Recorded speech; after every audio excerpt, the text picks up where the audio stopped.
Good evening, everybody. This is the Collector, and this is the Paint and Chill stream. So, what are we doing today? We're going to be finishing up these 1st Crucius Lancers Armored Battalion and doing some minor details. I'm going to be focusing on the treads today. I haven't put any paint on them yet. After that, if we have time, I'll be doing some jeweling on any weapons that have lenses or like lasers or whatnot, any PPCs, and then doing barrel burns and things like that on the tanks that have more ballistic weapons. Yeah, so it's just a tiny detail time. So thank you for joining me if you're here. I really appreciate you guys hanging out. Feel free to ask questions or to provide any tips if you have some tips. I've got the Lasner soundtrack playing in the background here, using Master Touch script liner synthetic brush today, and also a kind of a size 4 script brush, which is a little bit bigger. These have been working pretty good, man. These are some Hobby Lobby cheapos that are not too bad, holding their point and doing good work for me here. All right, so I got four tanks lined up right here, 2 demons and 2 myrmidons. And what I'm gonna do now is get the tread paint. We're gonna use Black Gray by Vallejo. This is a good tank tread paint, so that's what we're going to be using. Shake this baby up.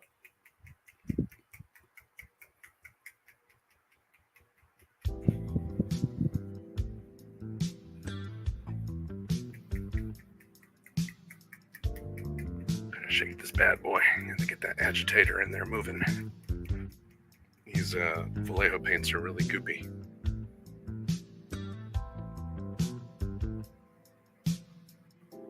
But I like working with the Vallejo medium. Let's get a little bit of water.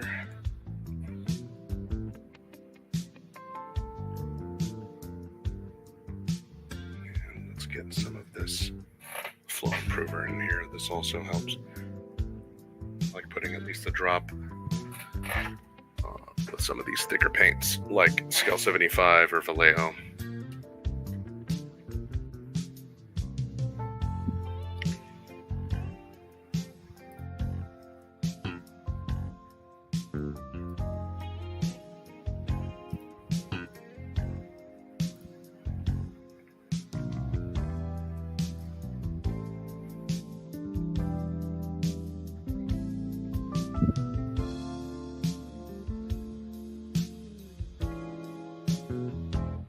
So how is everybody tonight?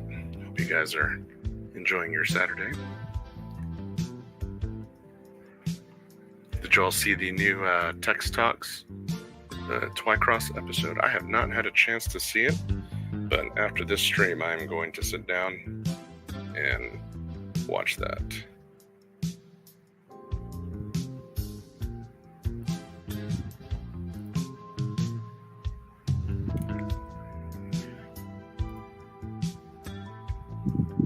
Let me know if you saw it and if you think it's good.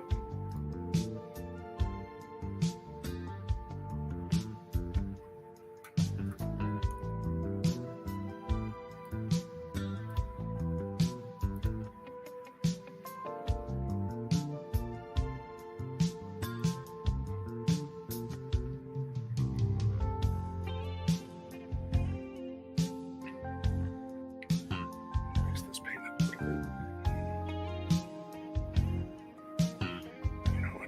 Overthinned it. No, actually, no, that's good. Cool. That's kind of where I want it. Yes, sir. Yeah, I hear you, man. Same.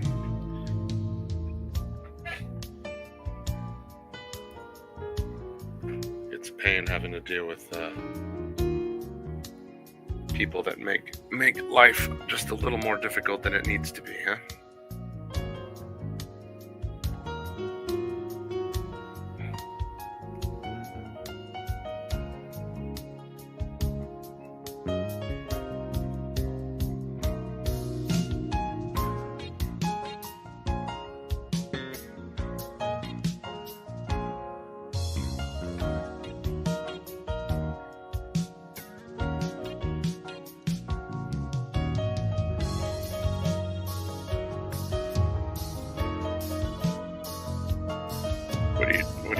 What do you do for work?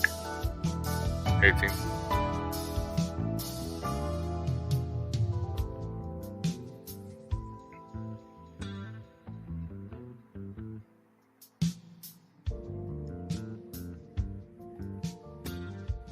Okay, let's zoom in here so you can see a little bit better. Oh boy. There we go. I might use the camera to help me see. We're going to have the same issues? No, we're not. No, we're not. No, sir. Okay, maybe we are. Come on. Come on, baby.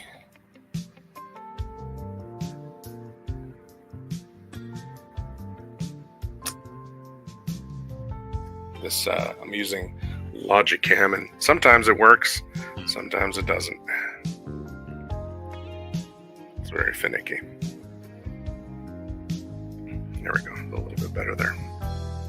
Actually, let's see if I can turn the autofocus off. And oh, hey, okay. Here, let's get in real close and see if I could adjust it. Let's see. Let's move the slider just a little bit more. Hey, there it is. There it is.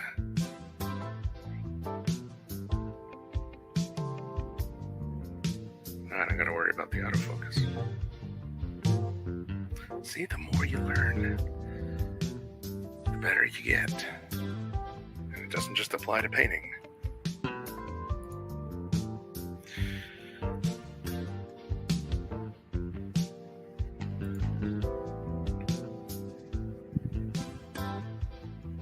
Ooh, that sounds rough, man.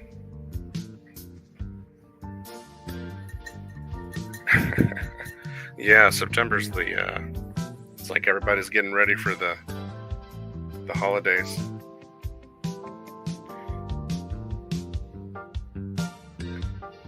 All the holiday shopping and all the winter stuff is coming out, so people are getting ready for Halloween.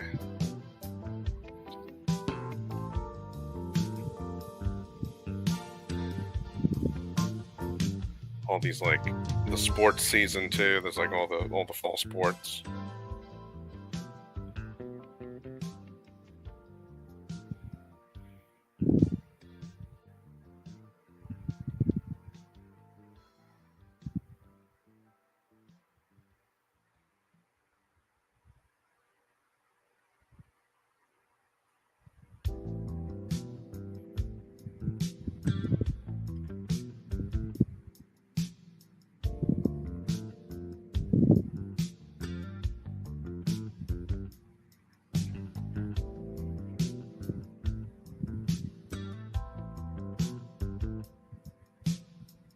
I'm trying not to get the green like wheel cover thing, but I might miss it. But if I hit it, it's not a big deal. I'll just go over it with some of the yellow green. Alright, so we're gonna leave that upside down, let it dry like that, and then I'll bring another tank into focus here in just a second. Yeah, I think I like turning the I'm gonna leave the autofocus off so that way you guys can see the good stuff when I bring it in close. Yeah, see? Perfect. It's crazy.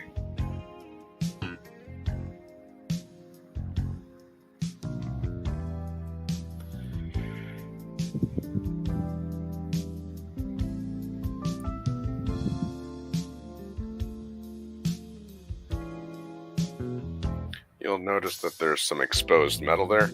I'm gonna glue the bottom to the bases, but I like to paint them anyway.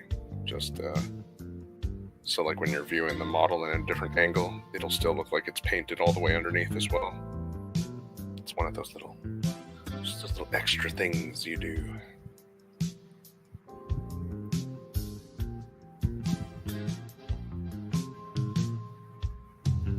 You don't really have to do it. If you're painting for an army that you need to get ready for the weekend, just paint the top parts that people are going to see. You really don't need to paint the bottom.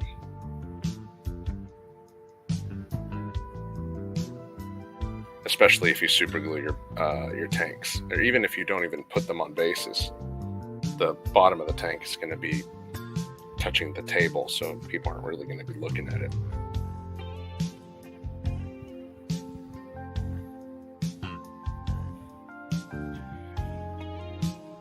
Oh, it's therapeutic.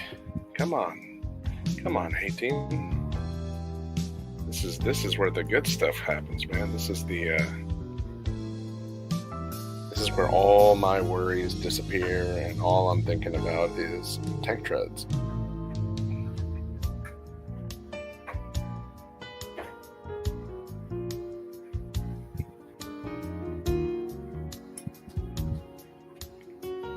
But yeah, they can be pretty tedious.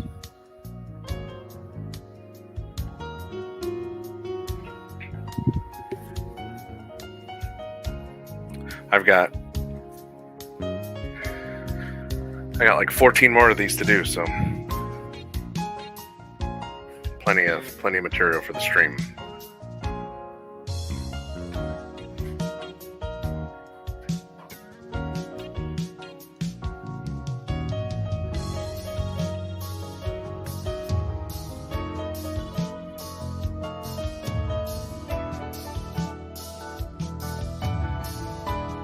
I'll have to change the title of the video to "I love painting tank treads." Maybe it'll trigger some people, you know. This guy likes painting tank treads? No way. He's lying.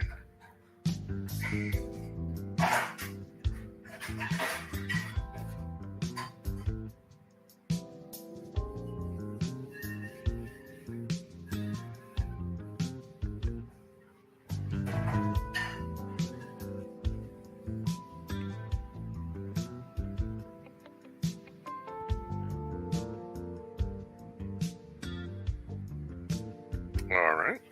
I think that's good for that one.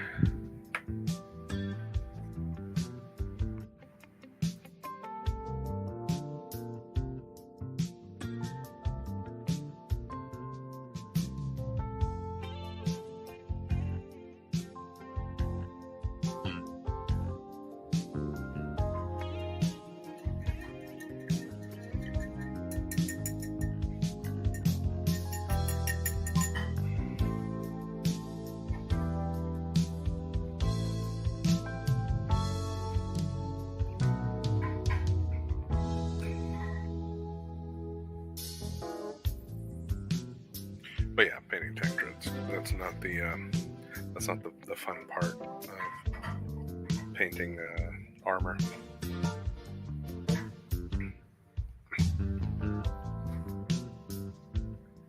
Unless you do something different with it, like painting painting the treads like a different color, like make them red or something. Or if you want to paint them in like some other metallic color, you can do neat things with tank treads. But what we're gonna do is we're gonna paint the black gray, which is kind of like the rubber, like a rubber black, like a rubber gray color.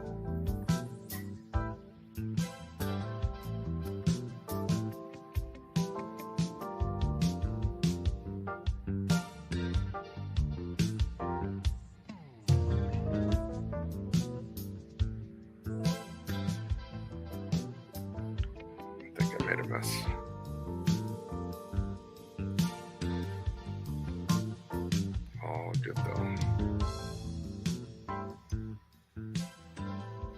Everything is fixable.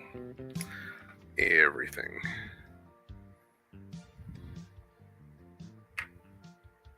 These ones are interesting. They have like a partial tread. It doesn't go all the way through. So it's like 4 separate treads, like little separate treads that not quite a full tank tread that goes all the way. It's kind of neat.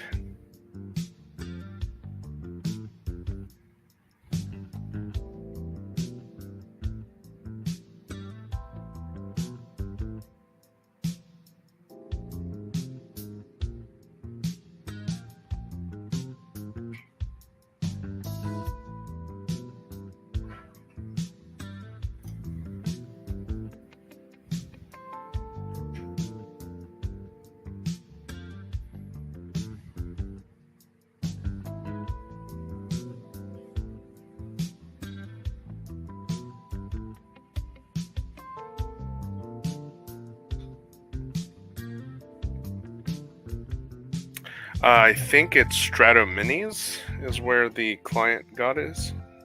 I believe. I might be wrong, but I hope I'm not.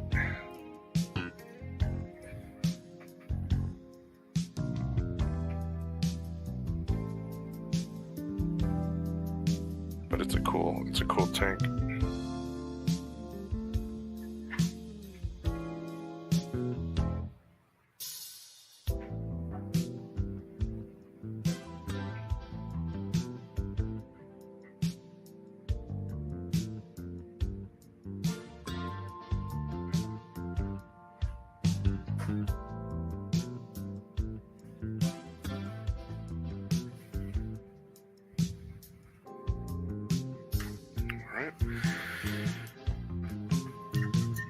I'll get the paint into the ferrule. I gotta keep this thing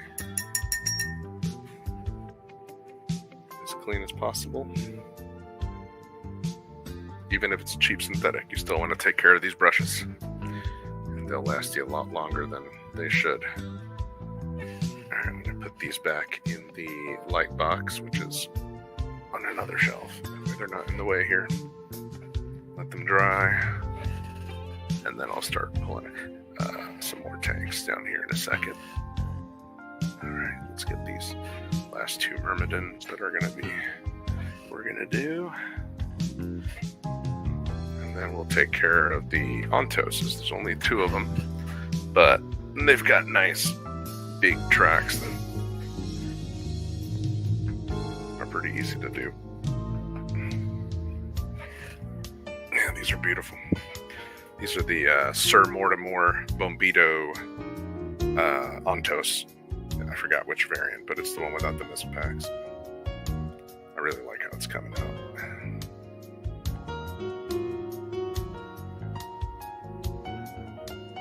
Yeah. I'm going to have to get a couple of these. These are really cool.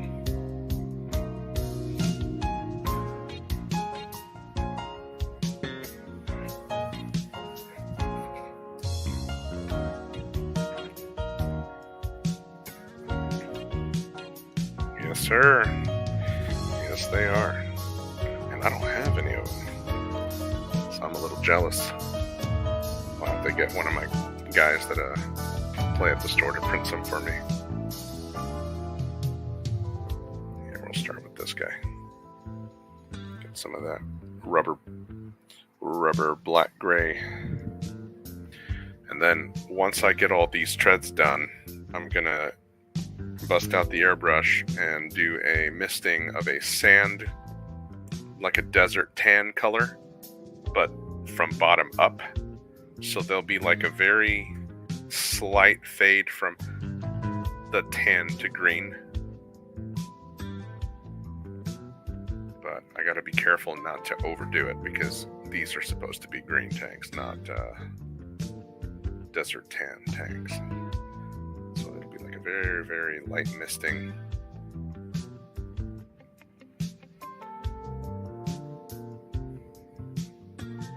So the treads will be mostly covered in like a tan color. But why am I painting this? Why am I just not doing the tan right now? Why am I going through the trouble of painting the black gray? Well, that's a good question. That's because paints that are in the yellow spectrum are a lot more transparent. And so I want some of the dark gray to shine through, to like show through the tan.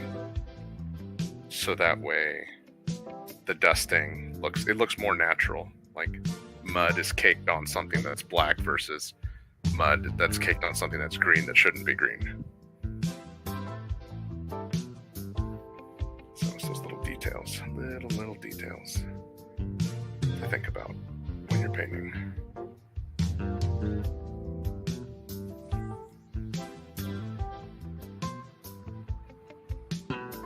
So the little track axles.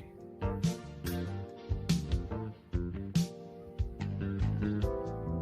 going to leave those green since they look like they're a part of the chassis itself, not a part of the tread.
Using that flow improver on the paint when you put it on your palette with a little bit of distilled water really gives it some nice workability.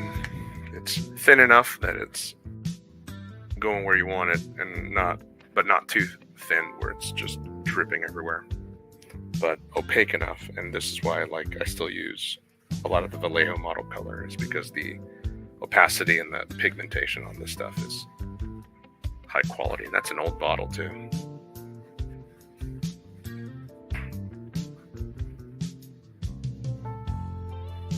If you got a paint that works, keep using it, you know.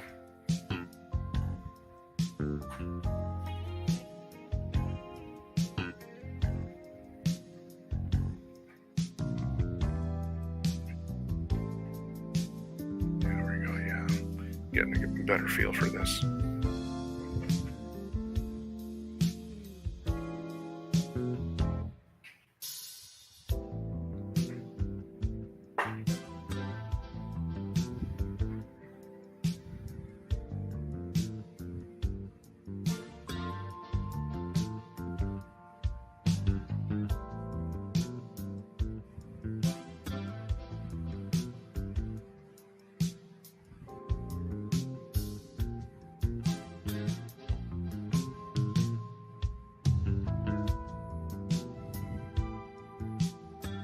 Man, that was smooth.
Nice.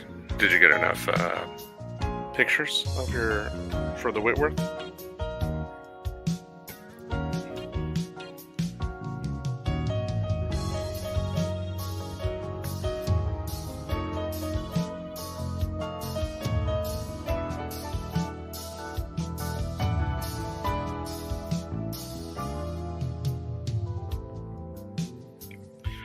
Yeah, not a lot of people use them. They've got a really bad reputation, and not just that's not just a quirk.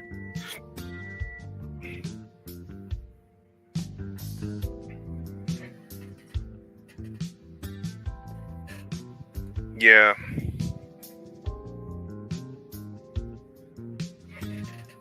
Yeah, I had a Whitworth, but it was the old whatchamacallit, the old 25th anniversary, like the small one, and I don't even know where I put it. And it doesn't really look that great anyway, so you're just better off using like the art from Sarna or something, or from maybe one of the old collectible card game BattleTech art.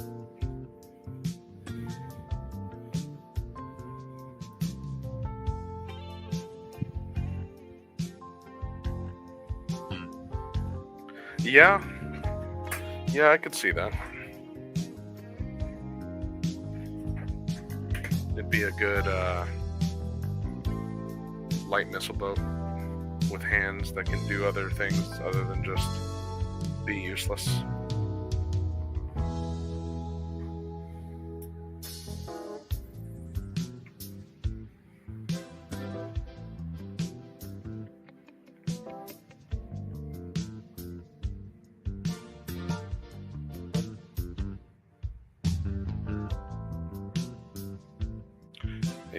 Yep.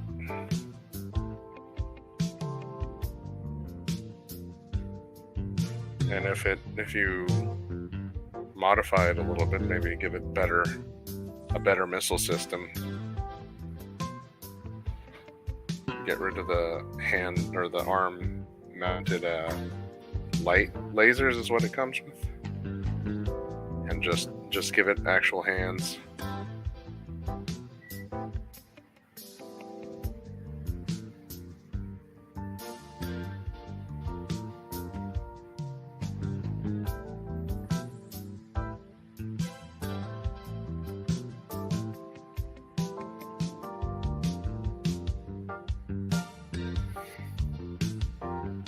Oh, did you see the footage for the new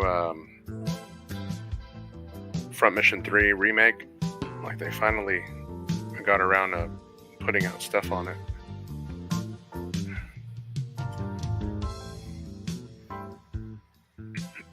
To Artemis, yeah, that would be potent. Yeah, they did. So they did Front Mission 1 and Front Mission 2 remake for the new for the Switch, and they just announced 3. Now I had 3. That was the first Front Mission I ever played, but I want an American translation, an English translation and remake of Front Mission 5, which is the good one that never came out in the States. But you could find it. You could find the translated ROM in a couple sites where it was fully translated. It's a good game, man. It's a really good game. It's like 3, but way more. It's up to date because it's on the PS2. Yeah, dude. Yeah, I got both. Front Mission 1 and 2.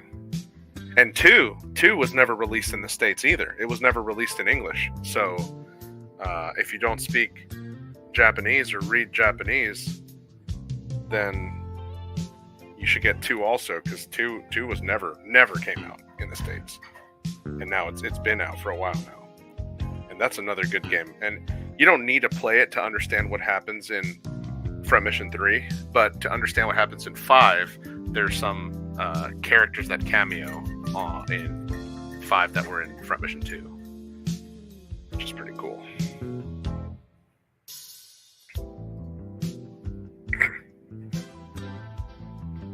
Yeah, my first one was Front Mission 3 on the PlayStation 1. I still play that damn game. That's such a good game.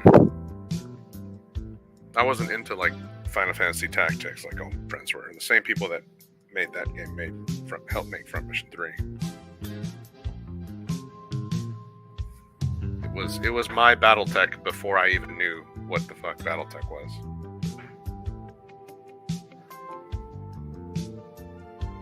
I had wanted to make like a tabletop Front Mission game.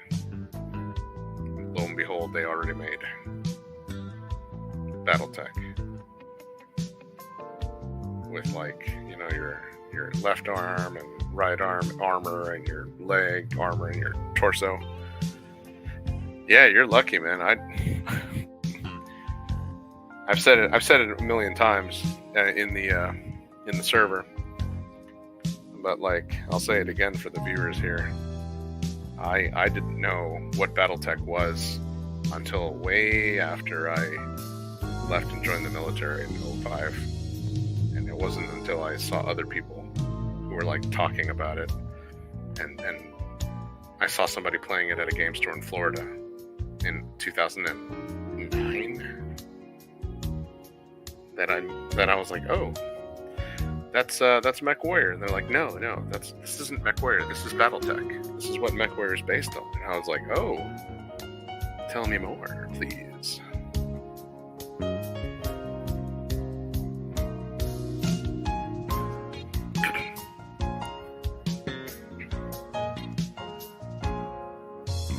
But yeah, I think Front Mission could be a perfect tabletop. Like, it could be a tabletop game, just like BattleTech is. It would just need to be obviously smaller scale, more modern weapons, and of course, like the mechs are smaller and weaker than what a battle mech would be.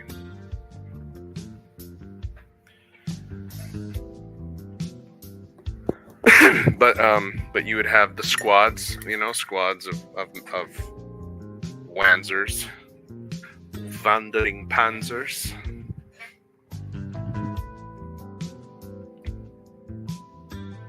Yeah, pretty much.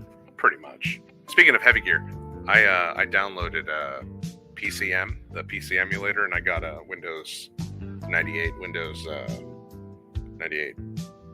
loaded, booted on it, and I was able to ISO mount Heavy Gear 1, and it freaking works, and I can use my joystick and everything.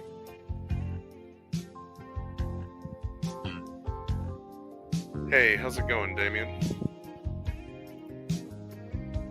Welcome to the stream.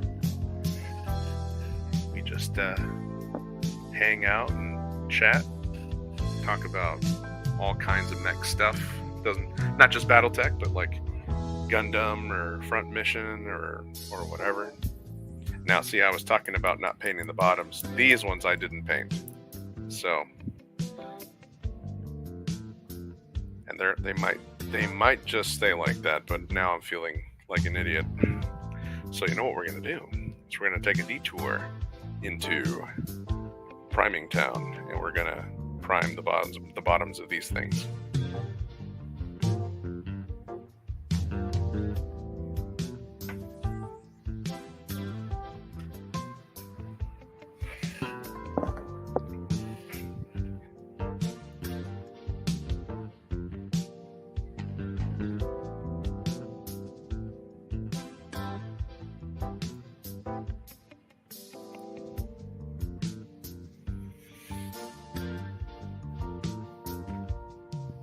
Machines. The machine.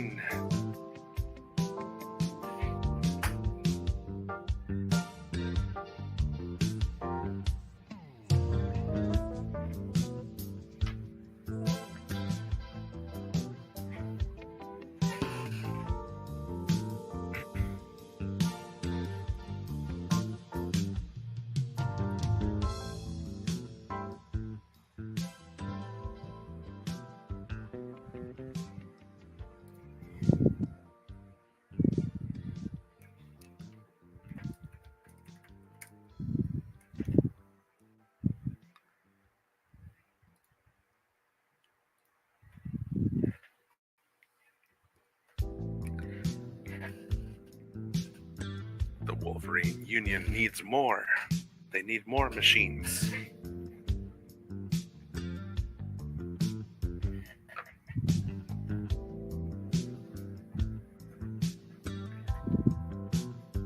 Alright, for the bottoms here, I'm going to use some Pro-Acryl dark gray primer.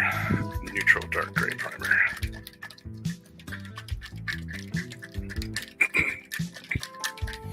Oh, you do? I have a Nucol army I have to build. I still have pieces of them around. I built a couple of them.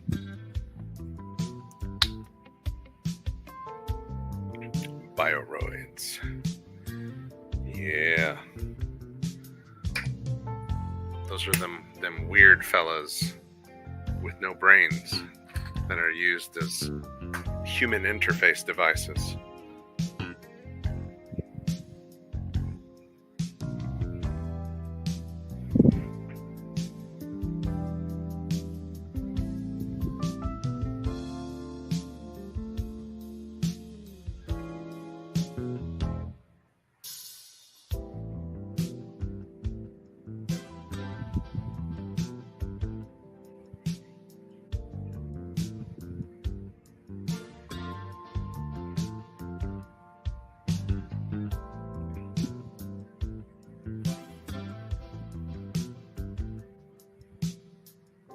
Oh wow. Yeah, I heard that they were still putting out stuff.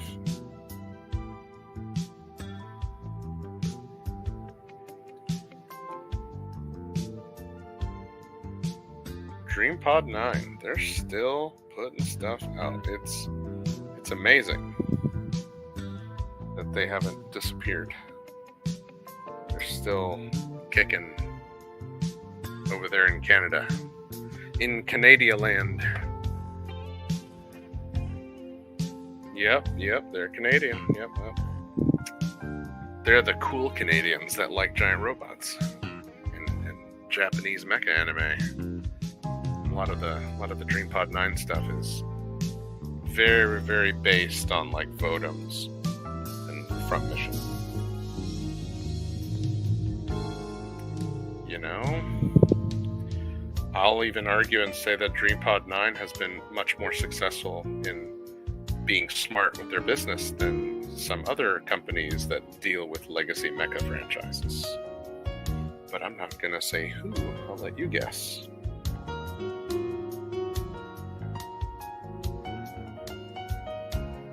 Say it, Collector. Just say it. You know you want to say it.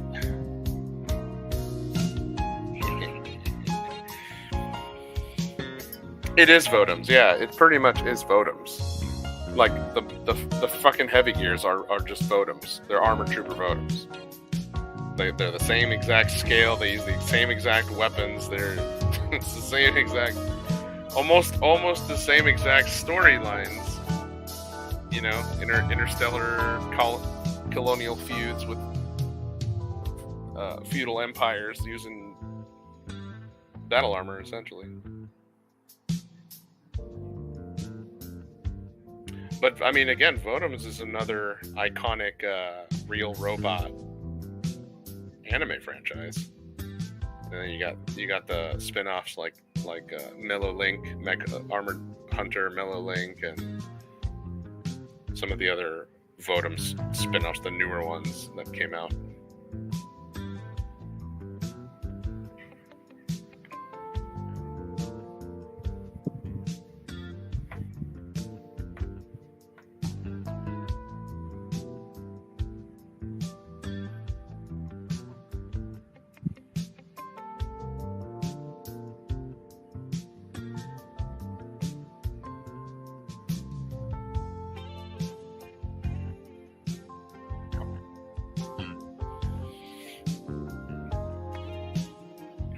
Remember Ronin Warriors. Yeah, that was another cool one.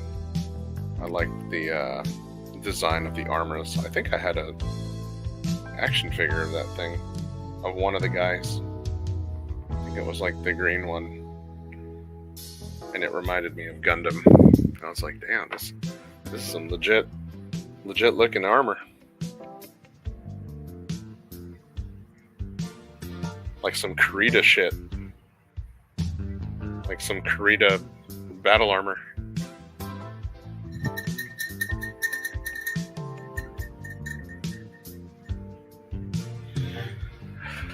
Actually, that was a lot quicker than I thought. I'm done with all the tank treads now.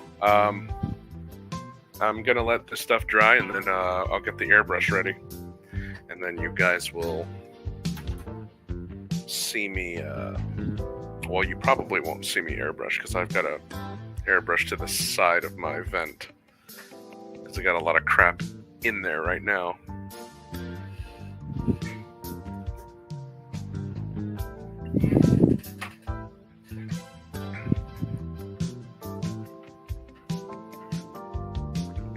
Let's move these tank treads out of the way, or these tank bodies.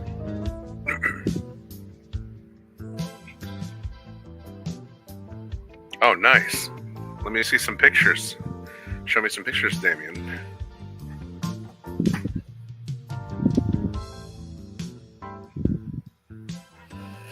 Or you could bring them tomorrow if you'll be there at the store.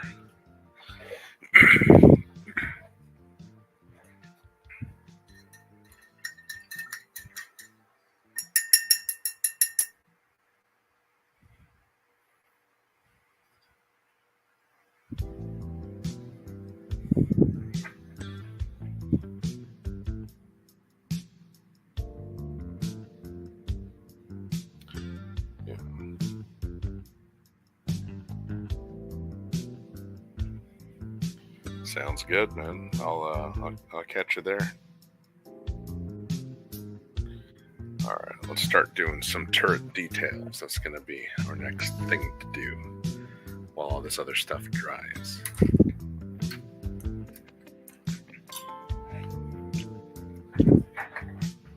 These guys have little LRM packs on the cheeks. So what I'm gonna do is I'm gonna put little white speckles on the tips of those missiles. And we're not gonna worry if we overshoot because I'll just add like a black wash to go into the recesses to sharpen up the dots. For the white, I'm gonna be using a Intense Color AK 3rd Gen white. It's just a really good pigmentation. You could also go with the Pro Acryl,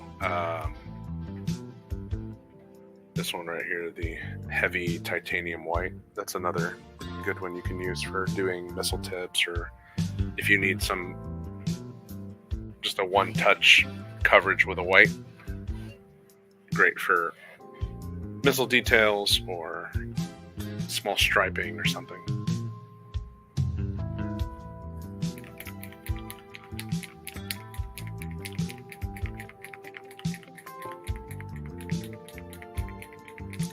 Yep, I was trying to finish these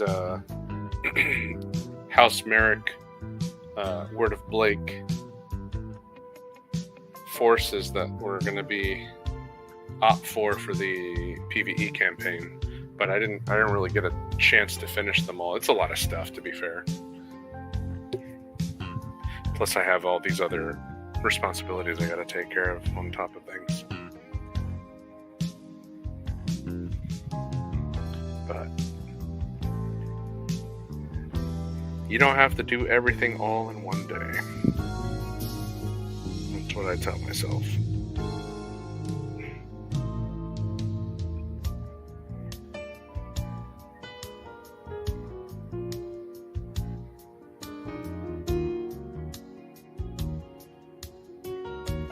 That was about as graceful as a dump truck parking inside of a doghouse. Ay. What am I doing? Alright. Time to bust out the magnifying goggles on me.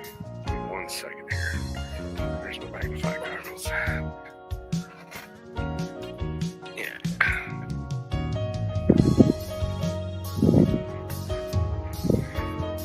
slam some monsters and get them done at the speed of sound.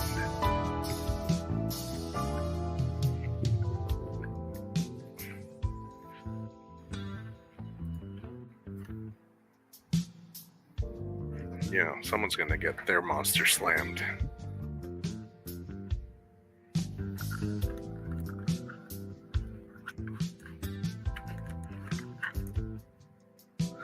The one-eyed monster. Give me 1 second here. I'm gonna move this out of camera because I gotta get it up close to my face here. 1 second here.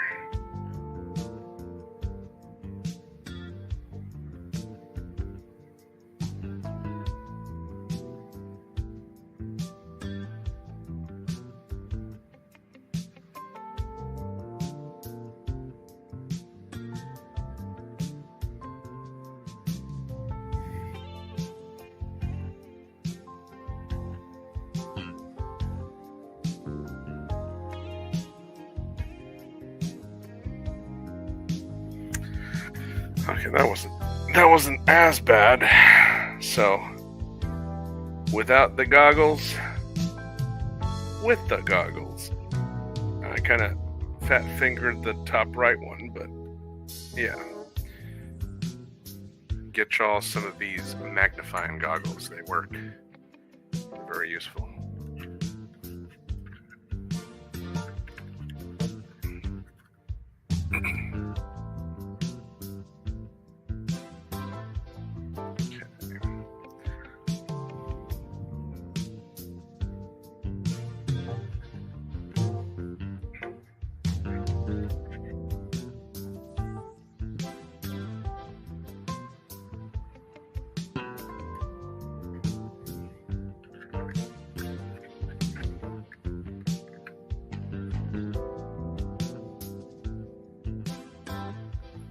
Oh, that's understandable, yeah. Hey, we all have our strengths and weaknesses, man.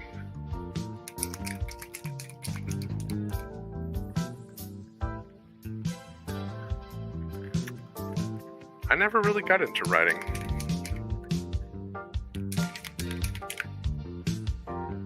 I think the only time I was serious about writing anything was when I was trying to build my own tabletop RPG/war game, and it was kind of an amalgamation of like different sci-fi tropes and franchises. So it had some Halo ideas, it had some like Stargate ideas, it had some Gundam ideas.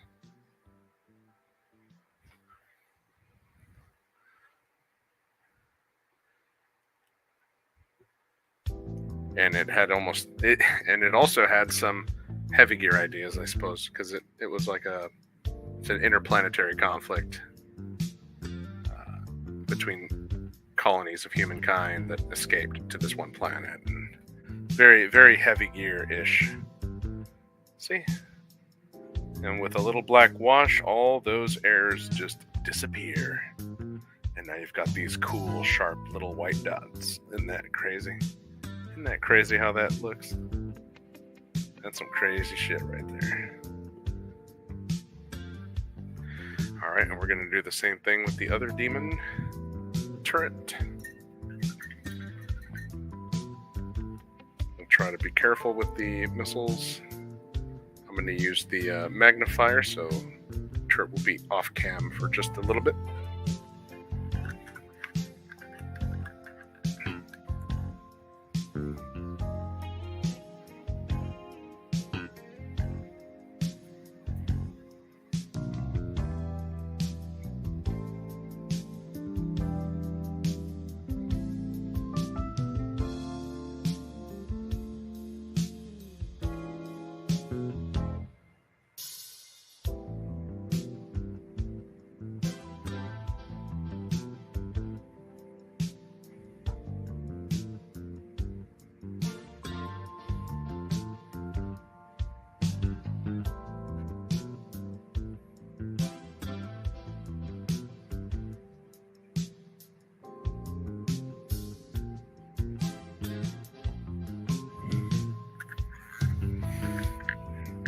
Alright.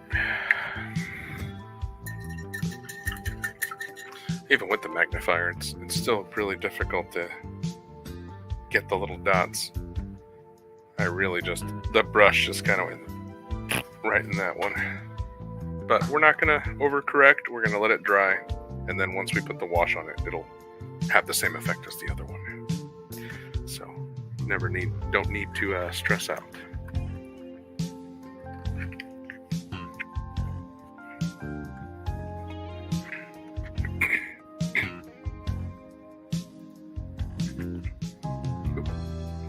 Sorry about that. Knocked the camera there.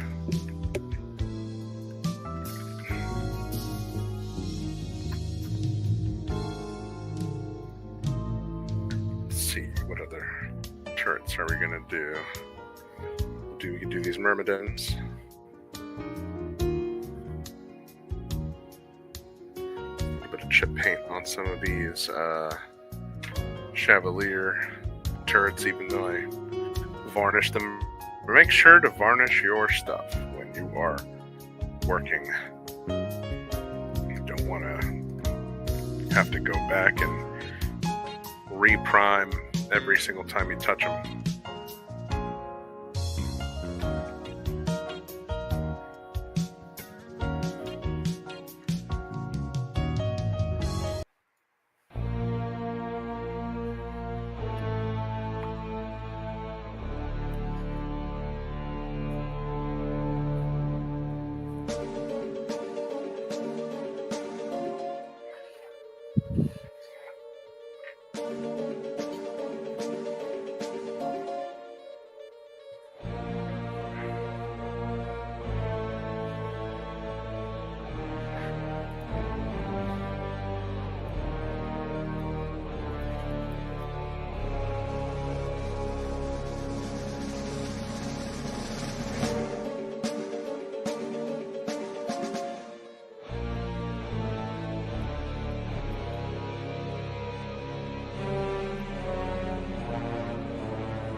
This one doesn't have like missile tips.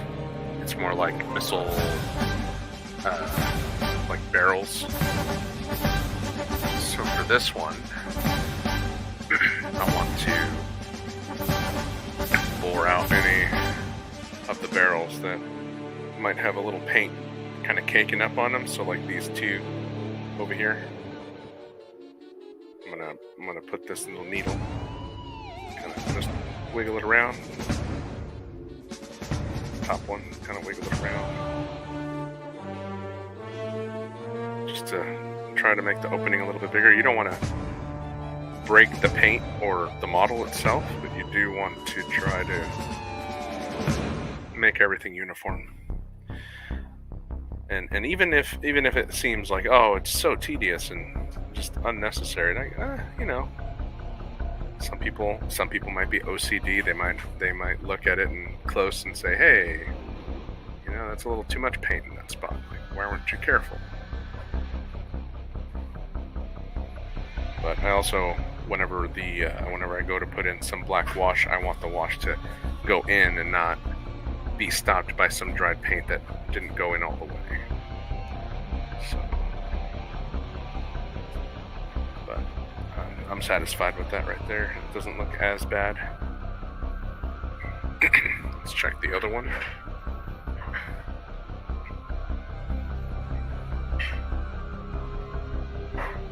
That one's a little bit better. This one at the bottom here needs it to be bored out. There we go. Just a little. Yeah, there we go. Most of the time, the client's not really going to notice. They're going to be happy with it, and it'll be all good. But you always want to, if you can, you always want to go just a little extra mile.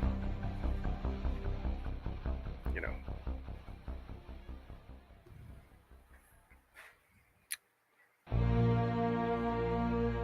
variant is this. I just want to make sure I get the weapon loadout right. Oh, I just noticed something. Look at that. We have a stray support. So, I was not in charge of cleaning these before they were sent, but I was to, or should have, caught it beforehand. But it's not a problem. So what we'll do is we will very carefully try to get rid of that support without breaking the barrel.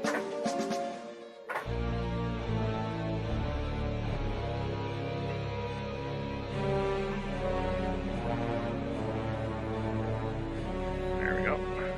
Using my little Gundam snips. And sure, we might have to paint a little more, little green there, but that's one less messed up detail to have to worry about.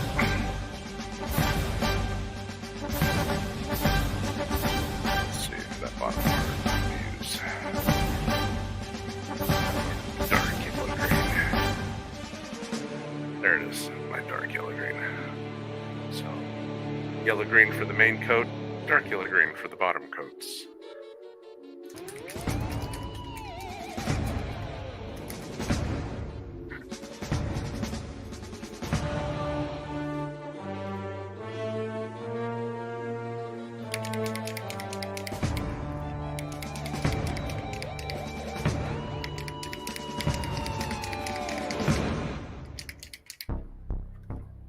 I only varnish when I'm done. I tend to varnish when I'm about to do the wash step.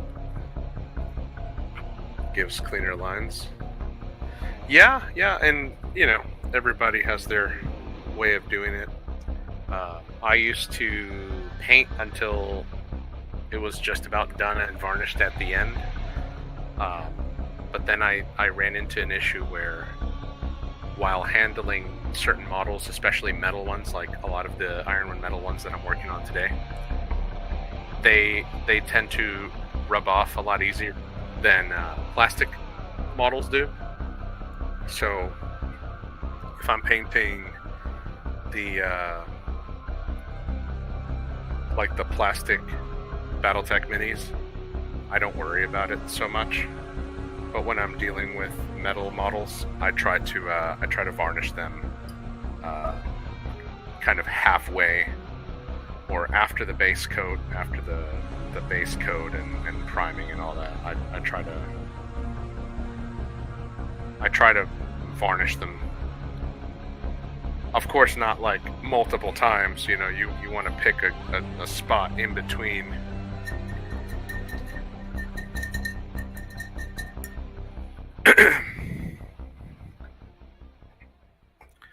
And I also didn't really use that much wash on these. So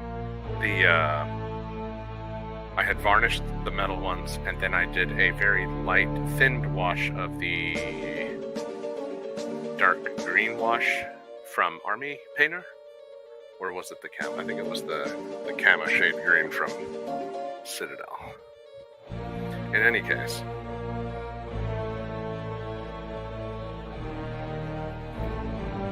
I try not to rely on wash too much, but that's just that's a preference thing. If that's how you paint, that's awesome. I mean, I painted like that for a long time, where I would paint and then do the varnish and then the wash, or do the wash and then a varnish afterwards. I still use washes for certain detail, but I've been trying to imitate more of the camo spec style of airbrush first, then dry brush, then highlight, and then only go in with a pin wash carefully. So very, very careful pin washing, not like a full coverage wash, if that makes sense. And that's how they get their details and lines so sharp. If I had something as an example, it would be something like this. This would be more of a kind of what I'm working on, where I didn't use a wash on the whole model. I just kind of base coated, and then I did targeted washing with a yellow wash, but not like a black wash or anything like that. But then I used the black wash on just the metal parts. So now you've got like almost a two-toned looking mech that looks sharp. Especially yellow. I mean, yellow always looks sharp.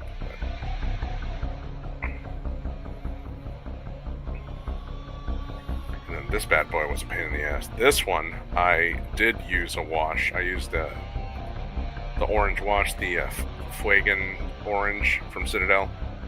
And it made everything too orange, so I had to go back and blend lighter oranges to undo the stain on the entire thing. So like these undersides, like right there, that's what the whole model looked like, was just that glossy, shiny, dark orange. So all the other stuff I had to do by hand just to try to bring the color back up. So yeah, you don't want your whole mech to look like that part. You want just the shadows to look like that. You want the rest to look like the light is shining down on it and giving it more depth. So it's just an example of something that I put more time in.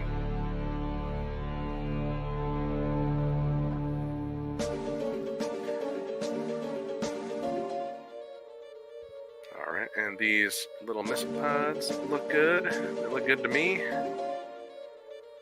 We were able to successfully hide our mistake with the white paint, and they look like little dots. Alright, and then let's see the Myrmidons. What do they got? What are these? What is the Myrmidon? Is the Myrmidon like an AC? Is an AC-10 or AC-5, or is this like a PPC? What gun is that? Let's see. I'm gonna have to look up the variant.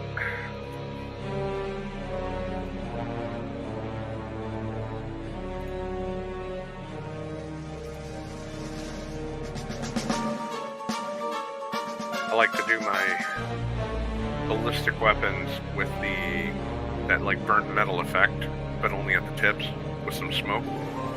And then the beam weapons, so anything that are lasers or PPCs, I want them to be that transition of like gold, orange, red, and then blue, where it goes like from a cold to a hot metal.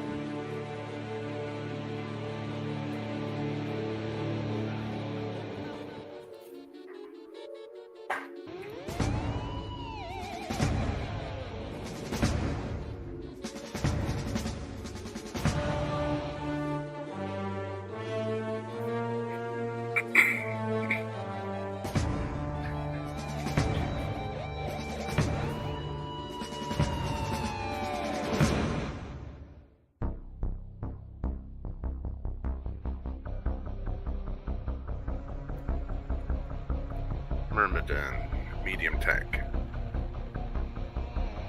PPC SRM6. Okay. So PPCs. Alrighty.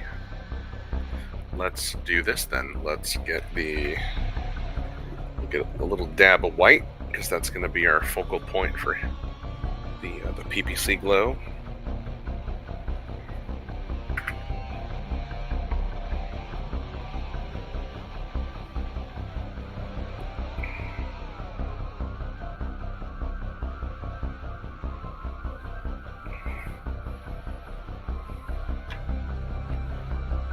Then around that we'll do a fade of like a light blues to dark blue. And then we'll do some burnt metal effects. And we'll make these guys look like PPCs.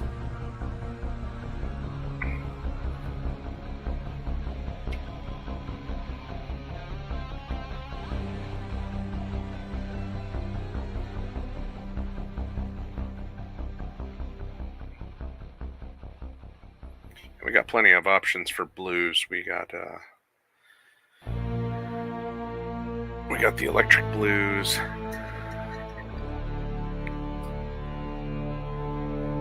I've also been playing around a lot with these Effect UV paints from War Paints Fanatics. These are really cool because they go really well over the whites, and with a UV light they glow, which is really cool.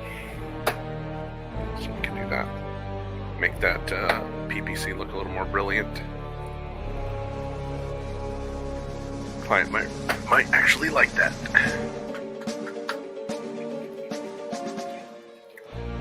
Little agitator stuck.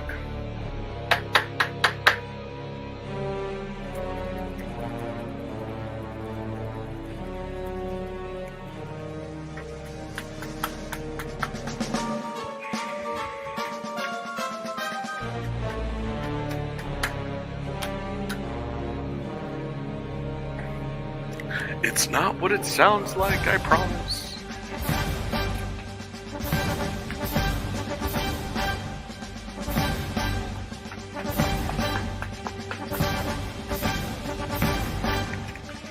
There we go.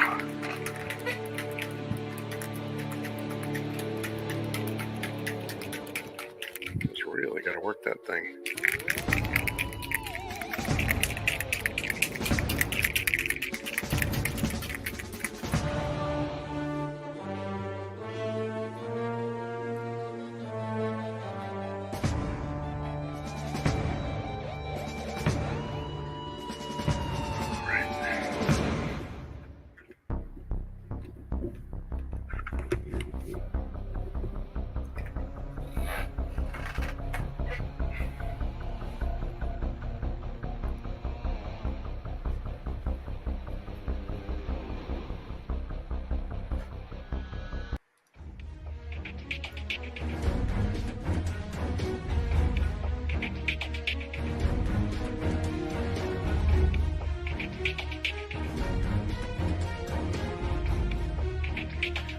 Let's do some PPC glows.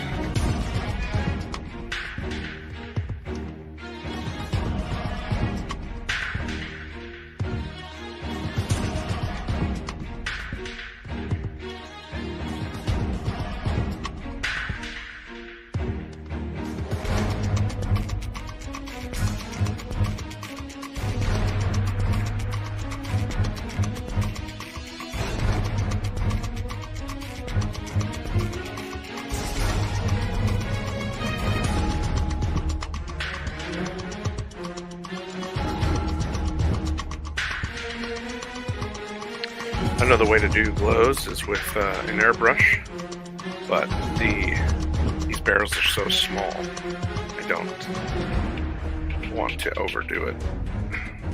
And the client didn't specify any overt neon blue glows or anything like that. This is just a little touch.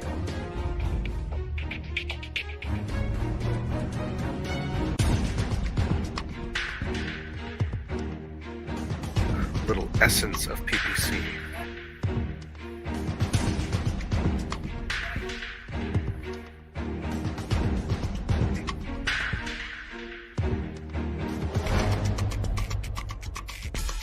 And then we'll do the burn metal effects maybe around this area right here, kind of in between.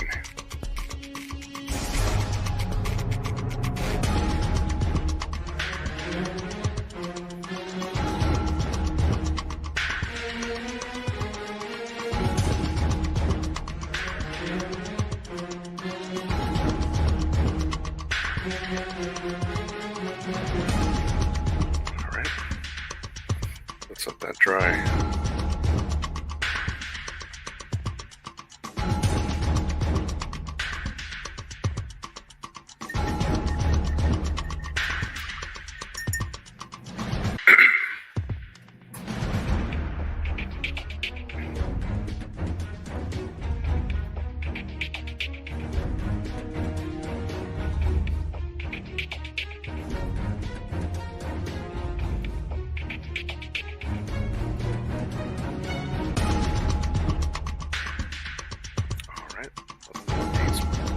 PVC is dry. Now let me see. I need to find out what variant of Ontos this is here.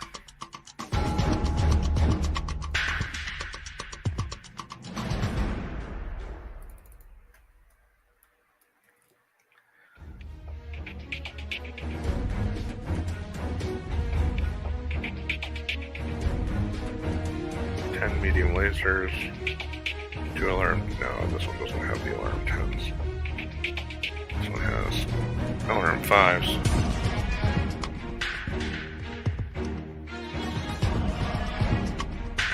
Got 8 energy weapons.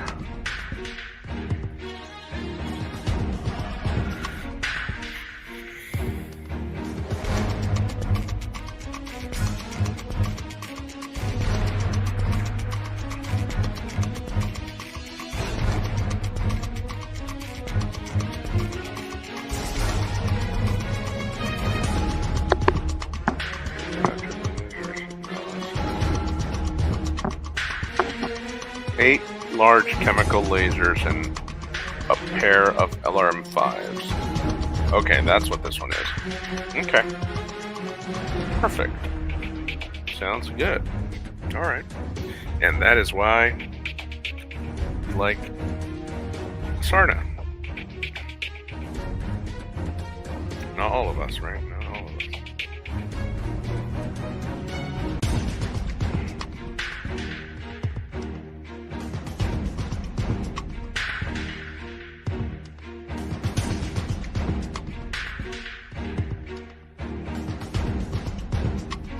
Chemical lasers, I'll do a green UV paint.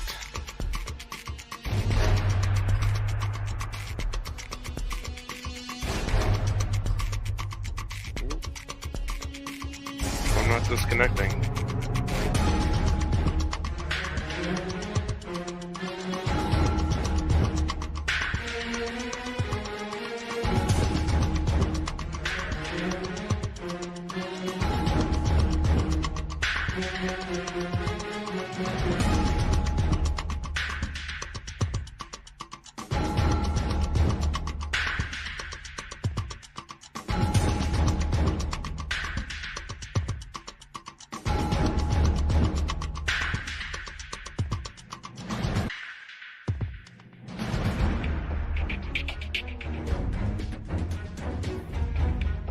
Let's let that dry.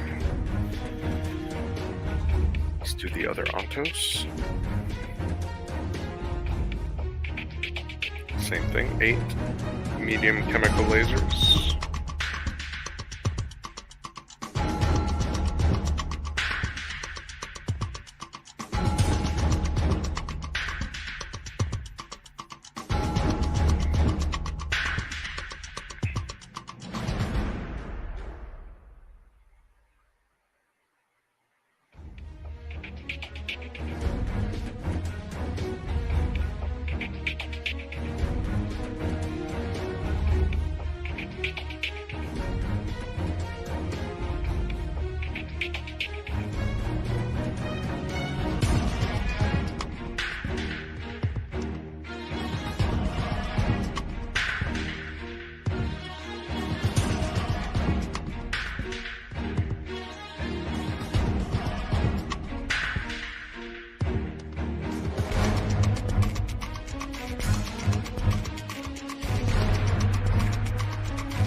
Hands are shaking like crazy.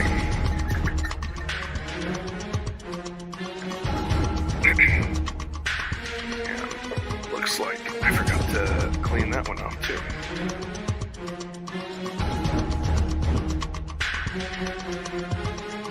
Just get rid of that support.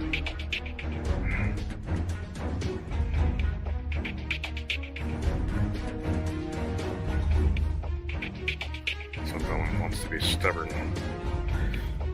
No big deal. We'll take our green, yellow green, dark yellow green. Clean that up. And we still got that barrel. It's just gonna have to stay the way it is. Let those dry. Pull out the war paints. We'll use Data Systems Glow. It's kind of a UV green.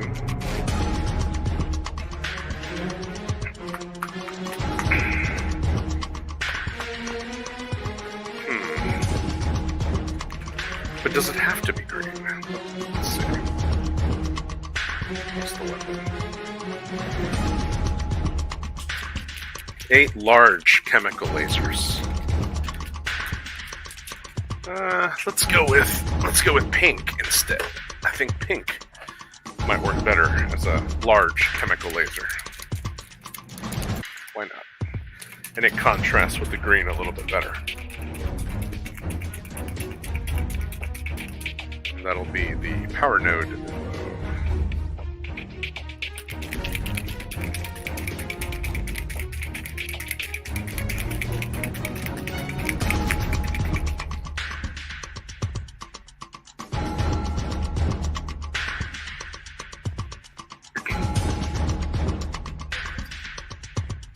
It's a nice hot pink.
Right.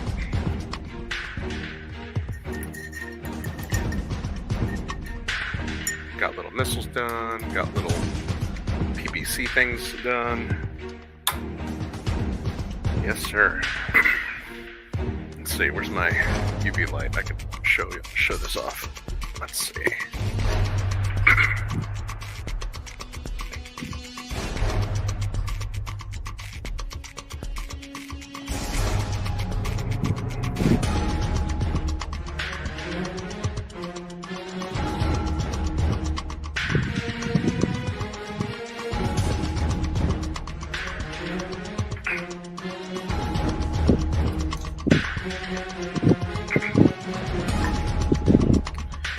Alright, let's turn this light off.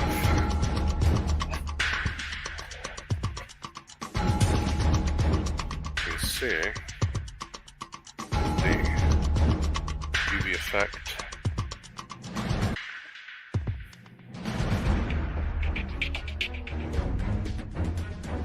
You can kind of notice it, kind of see it. But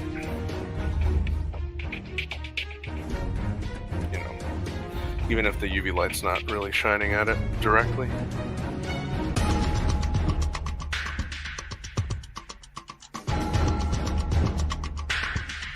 So, it's kind of cool. And then the PPCs on the Myrmidons.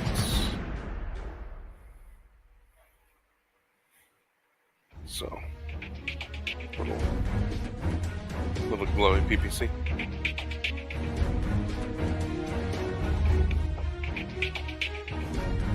So the white underneath makes the main focal point brighter, and then the UV paint itself is sort of the darker part of the highlight. And then, of course, in regular light, it looks legit, you know. just fine in regular light.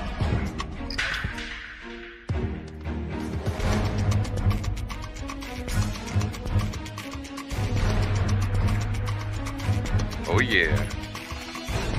It's really cool, isn't it?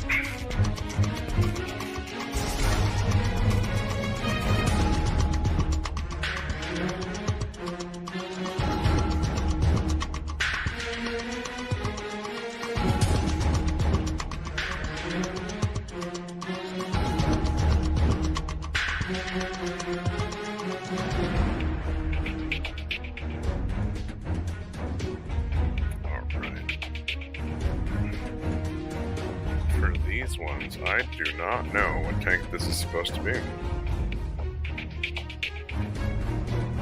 But screw it. We'll go with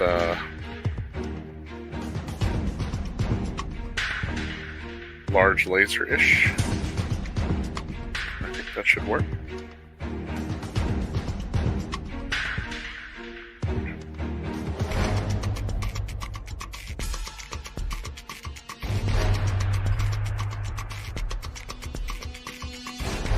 These could either be like a large laser or like a PPC.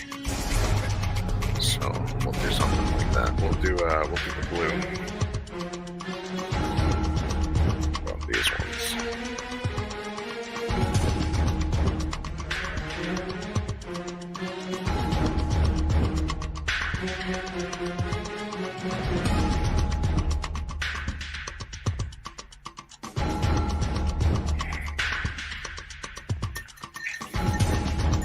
Wait for that to dry.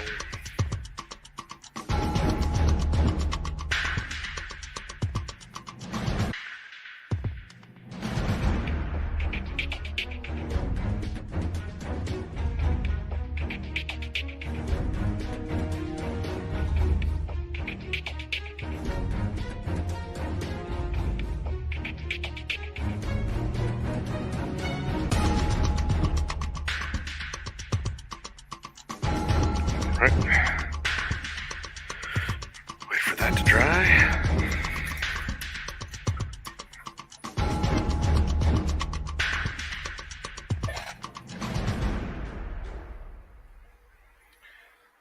If I can get these barrel details done and that dirt misting, we'll finish everything off with these.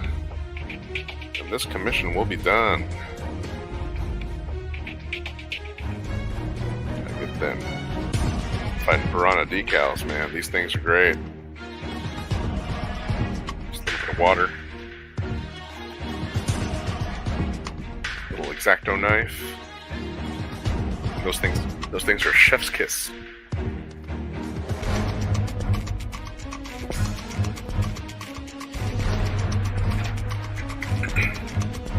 Alright, Chevaliers. I know those had either large lasers or I think there's multiple variants of that one.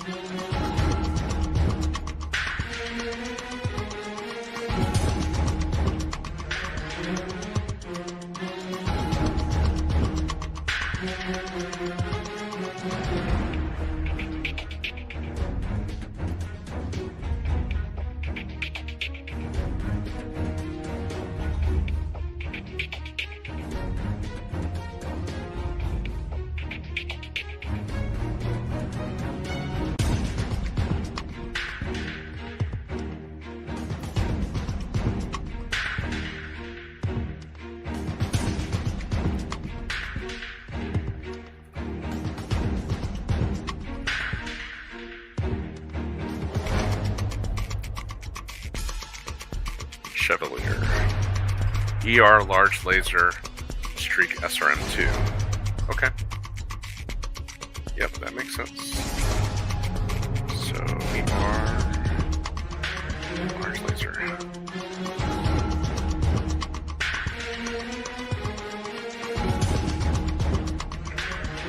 Same thing here.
I'm gonna go purple for the ER large lasers.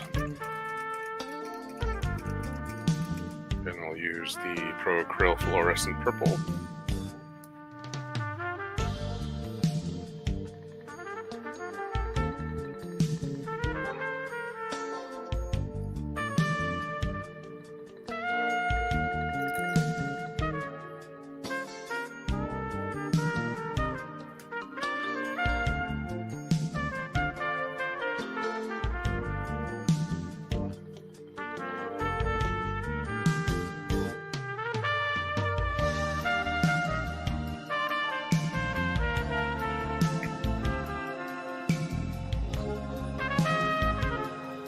Oof, that was way more than I needed. But it's okay.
be using some of this Gehenna's Gold to start doing some of this burnt metal on the barrels.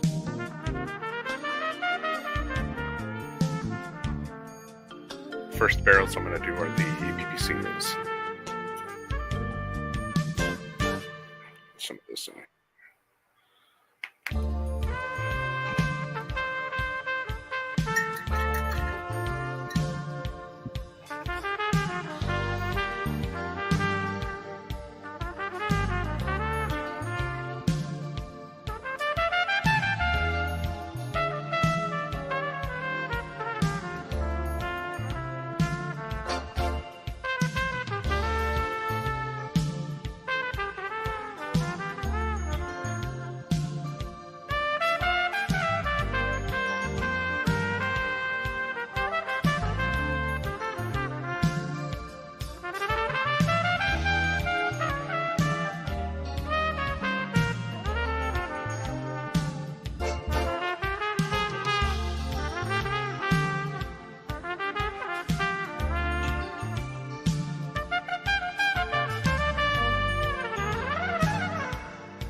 It's going to start with gold, but then we'll move in with some silver, and then do the washes for the burnt metal effect, which will be a red, then a purple, down to a blue, and then to a dark blue.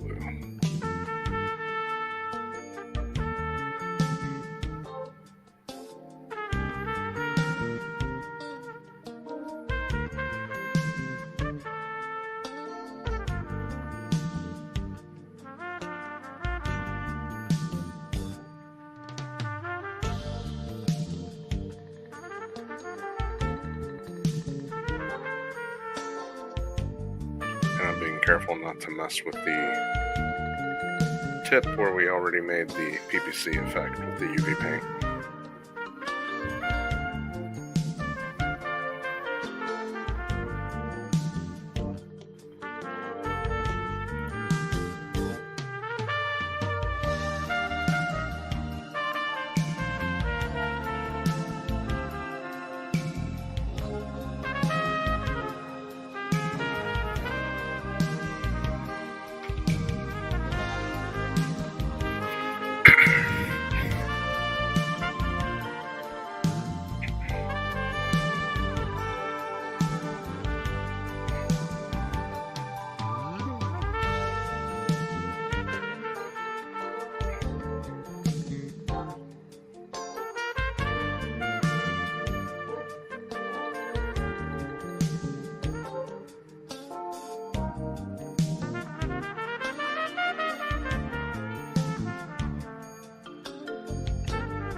Alright, and then the Chandelier barrels.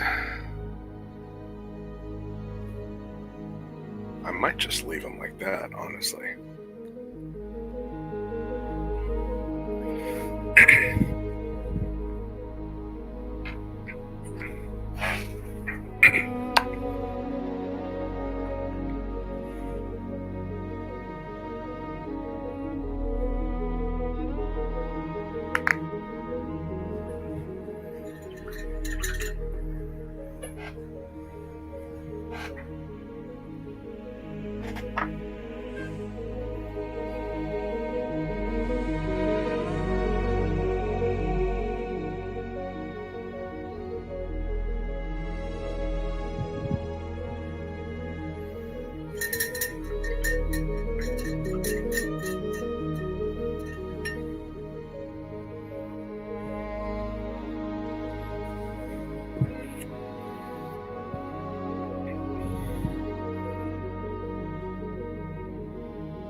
Doing these laser tip things on the Ontos, I think would look good.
There we go.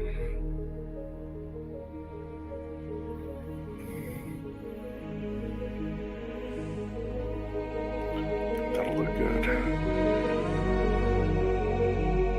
Sort of the green with the gold with the UV pink.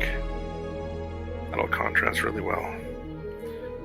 Make it look poppy. I'll let that dry and then hit it with a brighter gold, sort of on the upper edges. And then we'll do the same thing with this one.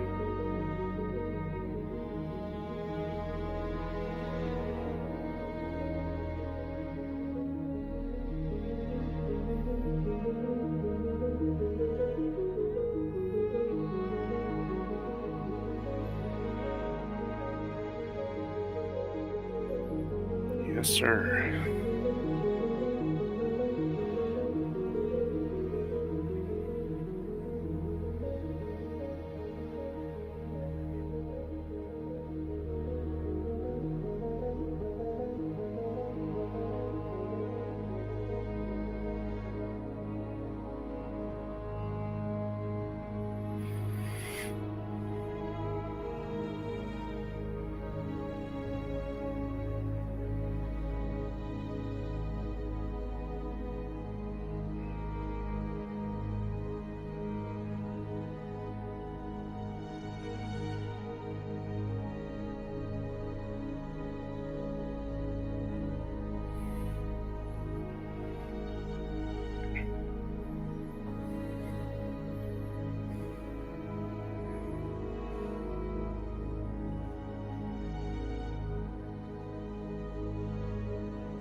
Yeah, there we go. And these little things can move too. They're like on a little ball joint. Ooh, it may have gotten stuck because of the paint. Yeah, I don't want to mess with that now. Alright. On to the Chevalier.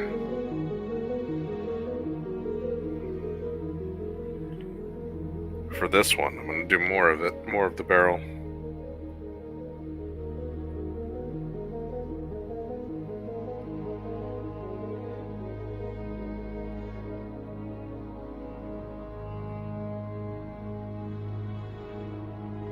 There's a little line in between that separates the front part and the back part of this barrel.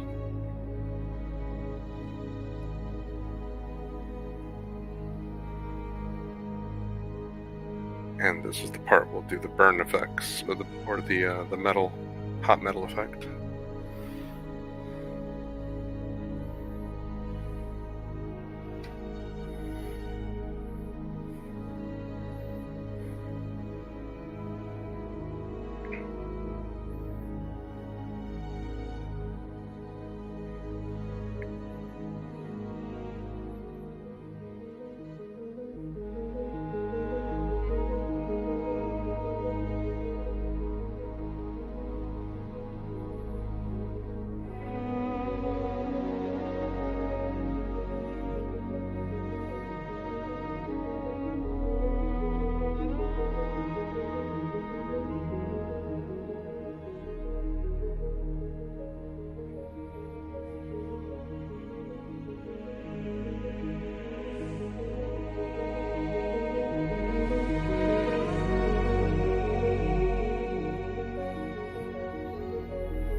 2 more of these guys.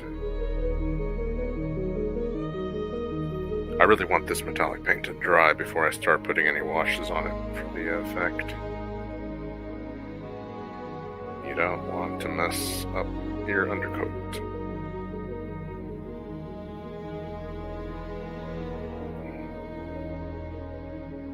But we are very close to the end of this commission, so that is always good.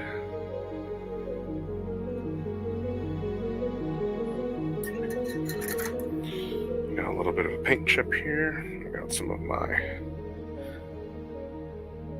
dark yellow-green.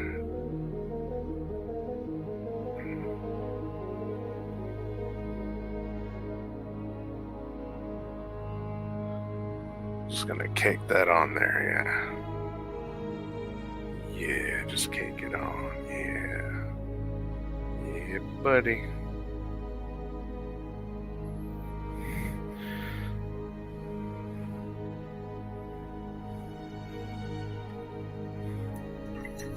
Okay, my last little Chevalier here. Chevrolet. The Chevrolet tank.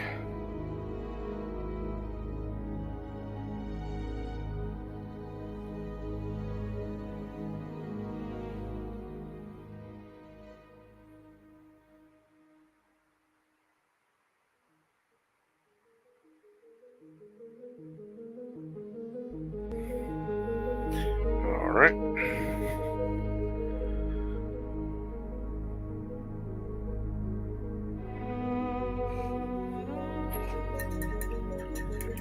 I do have these light hover tanks I have to also do, but with them, what I want to focus on is the canopies, because they have these little like fighter jet or like helicopter type canopies. So we gotta darken those out and then start jeweling those. And it's really not that as difficult as it sounds. And I'll show you here in a bit. I'm just gonna clean up my workspace. We'll get these Chevaliers out of here for a second.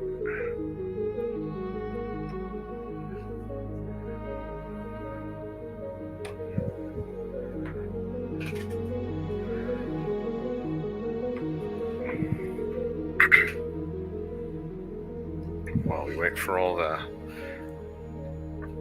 barrels to dry, we'll do the canopies of these hover tanks.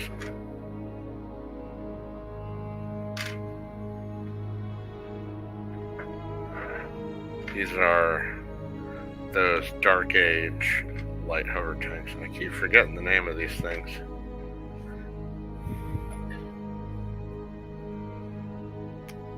But we'll get those canopies blacked out. So how I'm gonna do it is we're gonna go in with a little bit of this Pro Acryl. I have this Pro Acryl black. It flows really well. I'm gonna water it down first. Don't want it to be too thick. So let's grab it. Where is it? Satin black. Use this right here. Shake it up a bit. And I'm gonna lay down put a little drop of distilled water in there so that it flows. And I'm just gonna dab them into each of the recesses of the canopies of these hover tanks.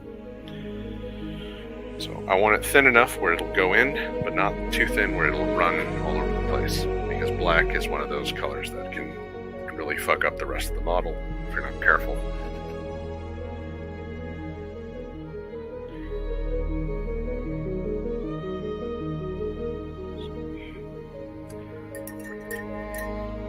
you don't want it too thin. You don't want it to that milk consistency. You still want it thick enough to hold its position. But I don't want it too thick where it's glooping everywhere and not giving me a uniform coverage. So, same brush we've been using.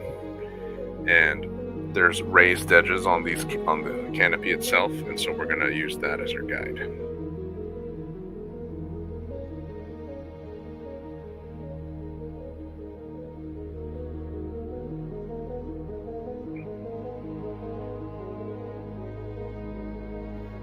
And what we'll do is we'll start with the black and then work our way up to the main canopy color, which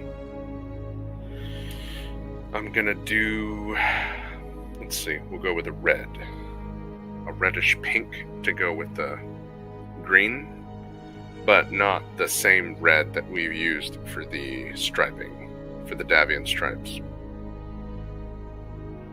So it'll be I'm gonna use like a magenta color, but it'll be a fade from the black to a magenta, and then the highlight will be a kind of a bright pink dot, or L shape or U shape, depending on the shape of the canopy that we'll be working on. So each of these canopies have different shapes. This is kind of like a trapezoid-ish looking thing, or arch.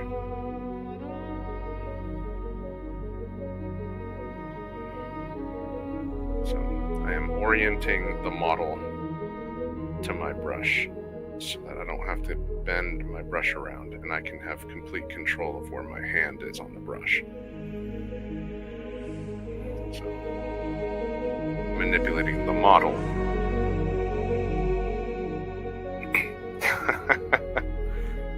Distilled. Getting fancy. Yes, sir. Yes, sir.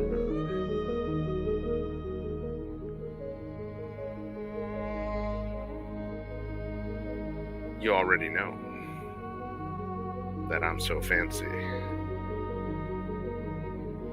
From LA to Tokyo. I'm in the fast lane.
Yeah, it's awesome, dude.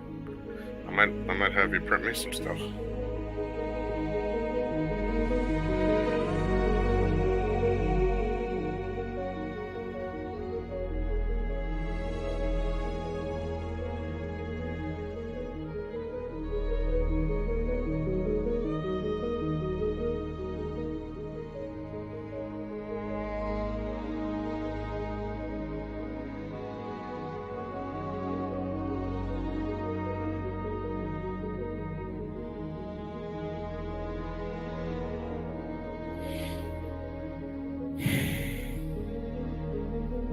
Which vehicle you're printing?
Yeah, the Maxim is a great tank. Great hover tank. The new CGL ones are nice too. Sir Mortimer Bombito has some good ones as well. There's a lot of models out there of the Maxim. The Maxim, it's decent. One of my favorites.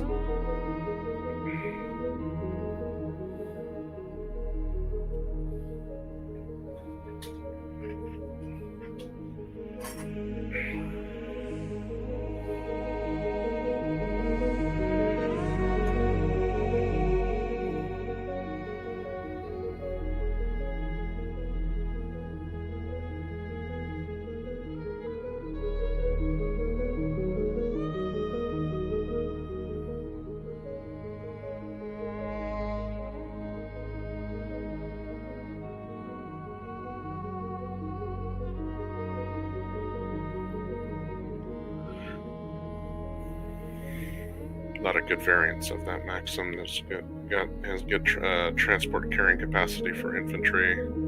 It's got a good medium and short weapon values for a strike. In classic, it's good. It's got good armor and decent punching power. And then after you drop off your troops, it's a good crit seeker.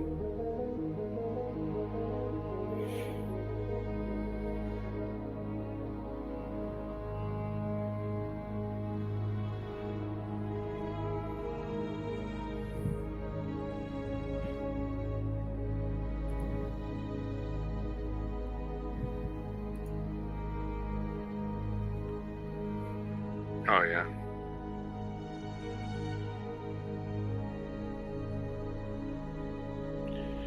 Yeah, my printer still works. I don't really like doing resin printing.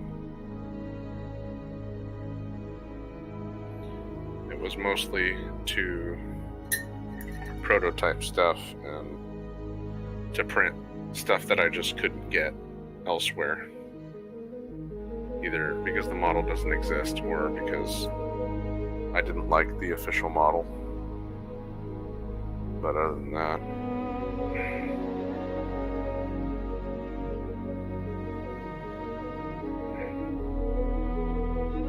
every once in a while I'll go out and I'll 3D print myself something that I think will be really cool to have. But I can't do the 3D printing farm thing. It's too much of a hassle.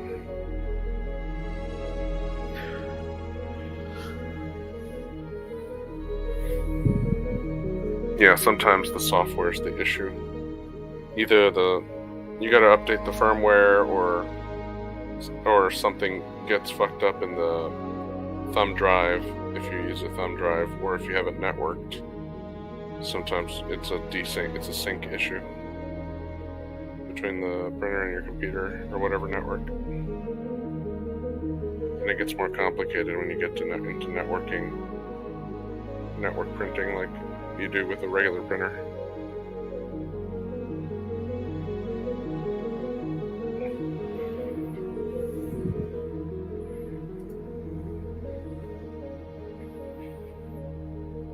Yeah.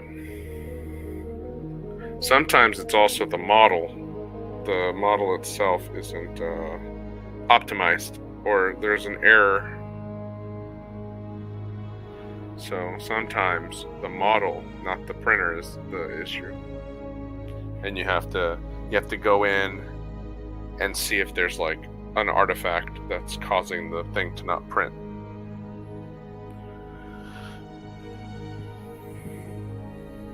That's good. Oh, it's good, man. Yeah, I had a Epax X1 that I couldn't figure out what the fuck was wrong with it. I bought all the parts. I updated all the firmware. I fixed the software issues. I made sure that I just used the test print. Nothing fixed it. It just wouldn't fucking work. Like it wouldn't even recognize the thumb drive, even though I had like reset everything. I've changed out parts, everything. It just was not working. So I gave it to a friend, and just for free. It's like, here you go. If you can fix it, you get a new printer. But I was like, I'm done with it.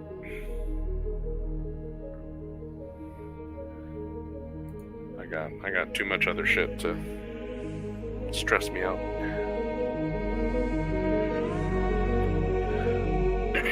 Hard load. That sounds like a cool call sign for a MechWarrior. My name is Hard Load. Commander Hard Load.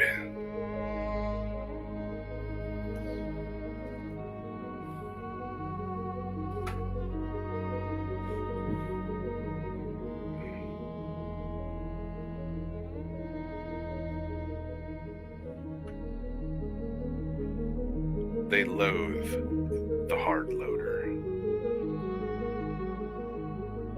The hard loader cometh.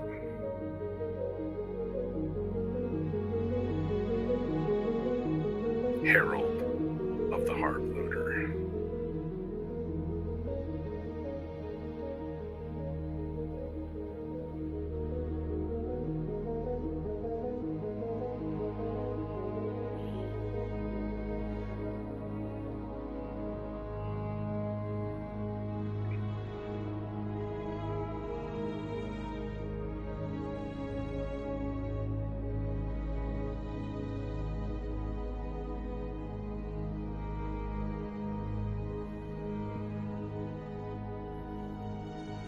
It's been 2 hours. I haven't gotten political yet.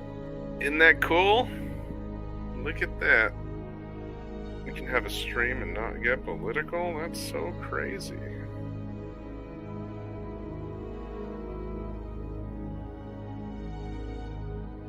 Literally just painting, yep.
not going to do the one that's just above the turret. Doesn't make sense for that to be glass. I'm going to keep that one, that OD green, as if it's like a kind of like a plate that covers that spot.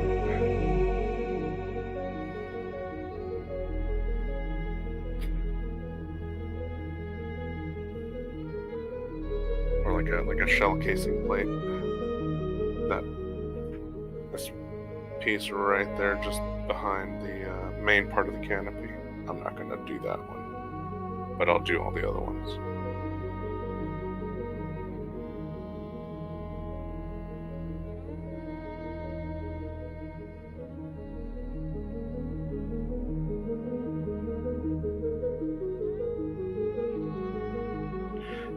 The Clicky Tech versions of this tank they use a clear plastic, but they do the what do you call it, the guard, like the little grid air, the little the window holders or whatever the fuck you would call that, the bars, the roll cage.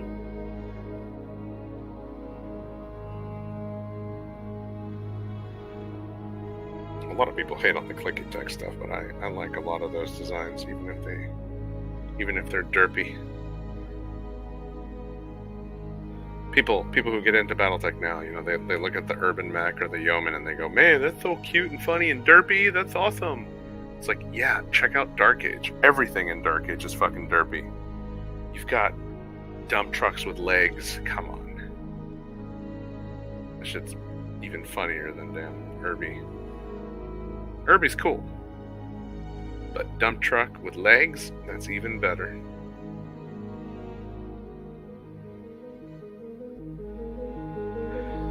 That's right, I'm talking shit. Talk shit, man, yeah. I'm gonna make people mad, yeah. Dark Age Master Race, guys. Dark Age. Let's bring it back to Ice Mechs. Ice, baby.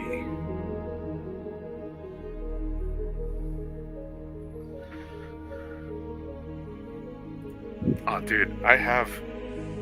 You wanna see? You wanna see? Here, let me move you. All right. You see these those totes? Those little baby totes? Here, let's focus. Let's bring the autofocus back. All that crap in the that you see there. All of that is Clicky Tech. All of that. That's Clicky Tech. That's Clicky. All of this is fucking Clicky Tech. All of this. And then down there, all of that is Clicky Tech. So, you know, yeah. Like you can see the round bases from here. You know, like. People think I'm kidding when I fucking talk about this shit, but like, nah, man. Nah, we got. Look, I even labeled some. Like, this is all my mercs, all my mercenaries. I got my Kellhounds and my Wolf Dragoons in there, and then I think in here is like the Kurita stuff, and then I've got the Liao stuff, and then behind all that shit is more stuff. Yeah, buddy. Including all the weird factions that aren't even in the new shit now. Like Banson's Raiders and like Dragon's Fury and all these other cool 2000s shit. Yeah. So, yeah, they're...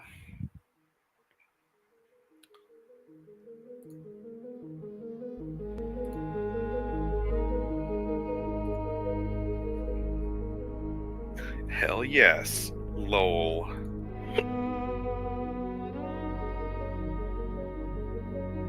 Quad mech. There is a quad mech that I've grown to love, man. And it's not the Goliath. It's the Xanthos. This thing is a beast of a quad mech.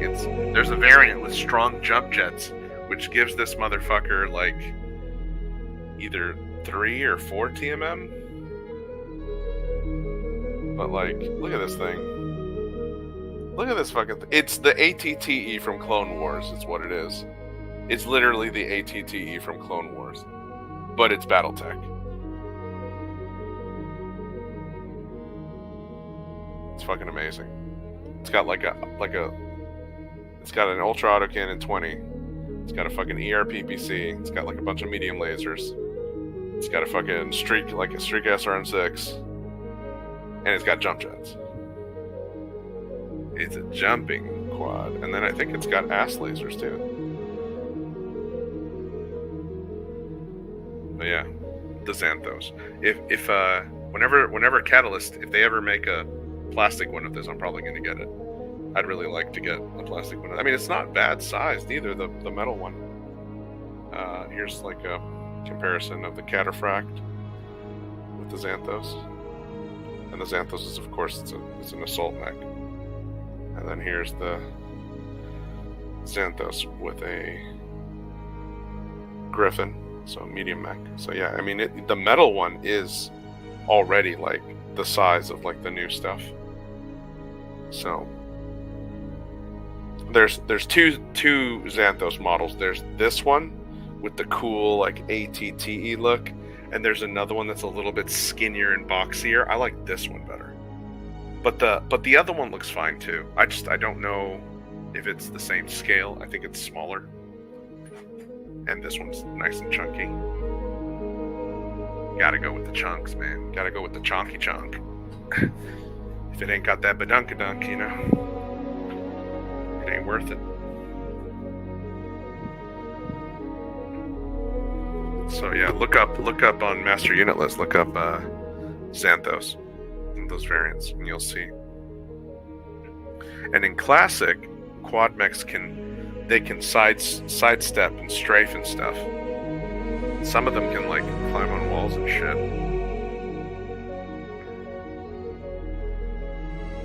Quad mechs can be crazy. Also in Classic, quad mechs they're harder to tip over.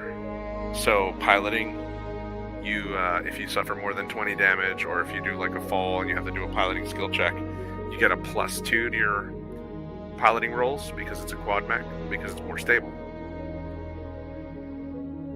So there's a lot of benefits to quad mechs. Some people say they don't like quad mechs because of the lack of variety, but if it ain't broke, don't fix it, right? The Stalking Spider, that's another good quad. The Tarantula, boy, that thing is a bitch. So, it's got no armor, but it's got so much speed that the TMM rivals some of the fastest bipeds in Battletech. And I forget which variant is there. There might be a variant with a Gauss rifle on it, but I'm not sure. I might be confusing it with the Mech Warrior game that it debuted in, which was Mech Warrior 2. It's one of those. It was a mech that was in Mech Warrior, and then they made it canon because they were like, it's just too cool to not be canon. So, whenever you hear people talking about Battletech and the Bull Shark, it's like, oh, that's not a canon mech. It's like, not yet. It's not a canon mech yet.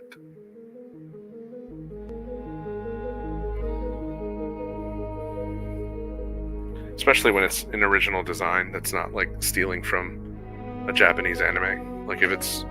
That's the thing about Battletech. That's one of the things I love about Battletech. And it doesn't matter who writes the book or canonizes the damn mech. If the mech is cool and it's not copying some Japanese anime stuff, it's like it's an American original design. I'm all for it, man. The more mechs, the better. Give me that stompy shit. I love them stompy robots.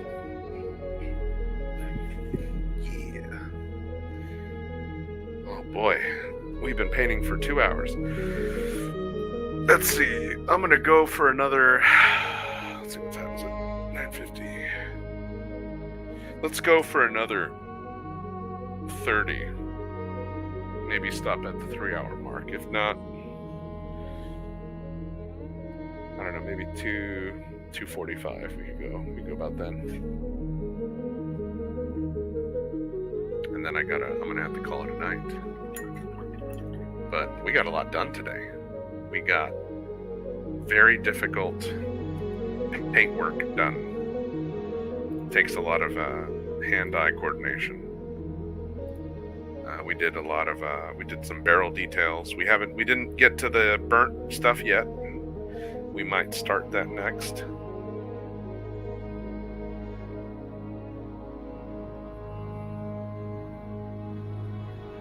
Which one? The bull shark? There's already a bull shark 3D. There's already a bull shark that they did. They already ripped the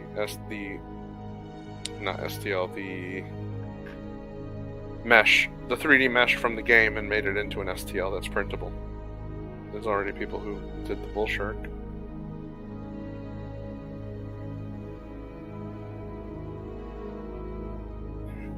Yeah, man. Yeah, me too. I used to doodle a lot, come up with stuff. And yeah, you should make a mech, make up your own mechs. If you download MegaMech, they have a mech building app, so it makes it even easier. And they, for the most part, keep things legit, like legal, rules-wise. So if you go in there, you can literally create your own mech from scratch. So, you'll choose what engine, how much armor, how much structure, what, are you using an endo steel chassis or ferrofibrous, or what you can choose to use an XL engine or like a double XL, or like you can use double heat sinks or regular heat sinks. Like there's the whole thing. It's really cool. So MegaMech. It's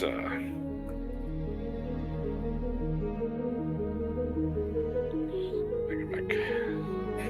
Just download that, and if you go to the website, they have like the zip file that has all 3 apps. So the MegaMech, the Mech Lab, and the Mech Commander thing. It's like the missions, and in the Mech Lab you can do the mission, or the Mech Creator. You can also create vehicles, so vehicles and mechs.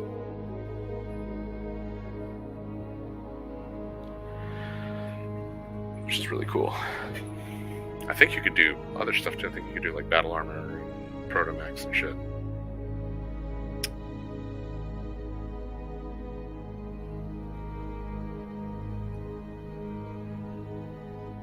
If I want to zoom in, I'm going to have to disable the autofocus, so you can't see the pretty stuff on the table. So we'll turn that back off. Yeah. So, burnt effects. So the same thing you would see in like tutorials on how to do burnt metal on bolters and stuff for 40K is essentially what I'm doing, and what I do with the burnt metal on barrels, on tanks or mechs, whenever I'm doing them. So, and I use your favorites. I use Dreckenshade, Nightshade, and Druchii Violet. I've got my Crimson that I use. So it'll be, you take a spot of the barrel, and you'll put a little bit of this, then a little bit of this, then a little bit of this. Then at kind of the end, go with a little bit of this Guilliman blue, and then it'll fade into the PVC blue. So that'll give it that transition, almost like a transition of color. and with that gold, the metallic underneath it, it'll really look the part. And then and then I'll go back, and if I want something silver, I'll make it silverish, but either on the back end, not towards the front.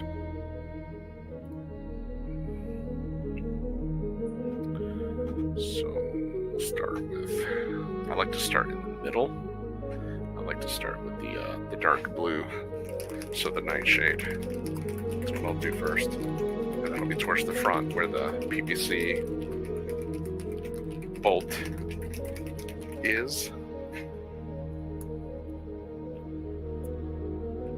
You don't need that much of this. You really don't. It's like you're going to use the wash, and then you're going to thin it with some water, and you're going to just glaze on the barrel. You really don't want it to be too strong, because you're going for a kind of an effect, you're not trying to cover everything underneath.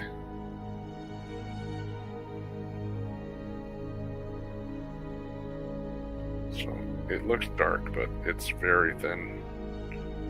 It's very thin, and when it dries, because this stuff has like a shit ton of matte medium, it's gonna fit. It's gonna blend itself in. It's perfect. So, and I don't care if there's gold showing. I want there to be gold showing.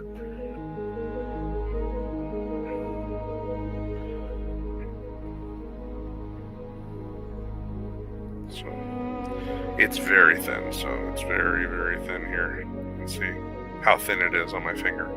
That's what you want. Remember, go in thin and you can layer up. Don't go in thick, because then you can't layer anymore. So you want it, that's how thin you want it.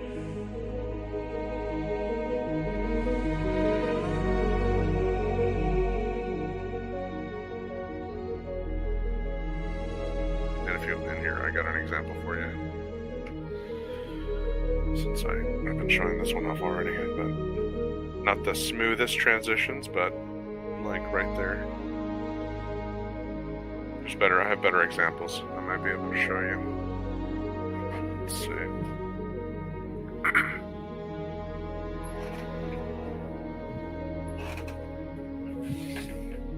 What do I gotta need here? Oh, I need to drink some water. Alright, let's see.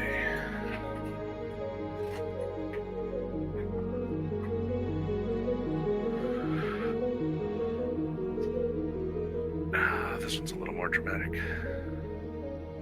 Oh no, that one right there. That one looks better. I'll show you this one. There we go.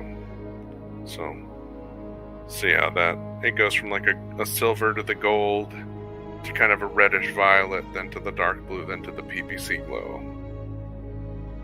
And then from far away, it really does pop with the rest of the model.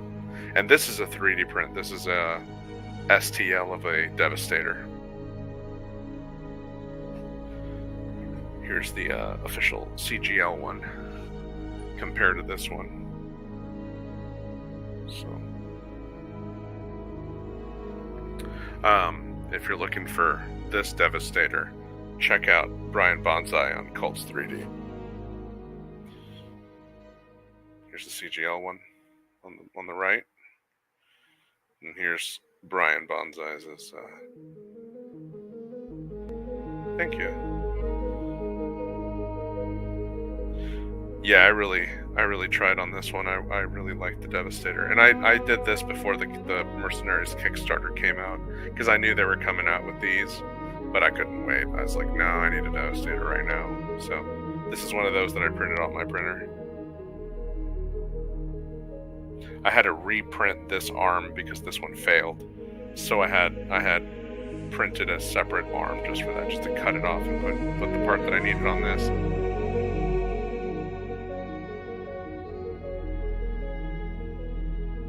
So, it's got his medium lasers, and then the two large lasers, and then the ER PPCs, and then the cool, like, mechanical arm joint thing. So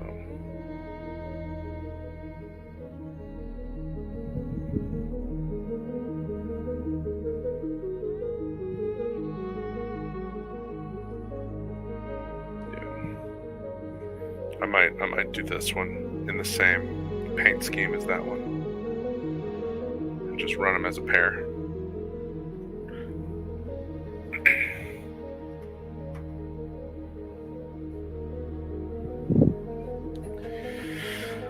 So yeah, that's what we're kind of trying to do with our Myrmidon barrels right now. We're gonna do more of that Druchii Nightshade.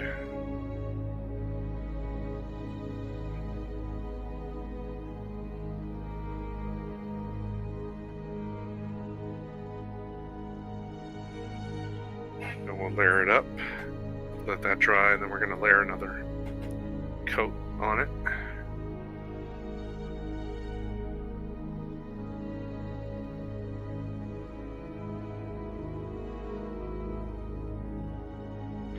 And of course, you know, you could airbrush as well if that's your style and you want to do it with an airbrush. It'll be faster. And if you're good with inks, you can do that.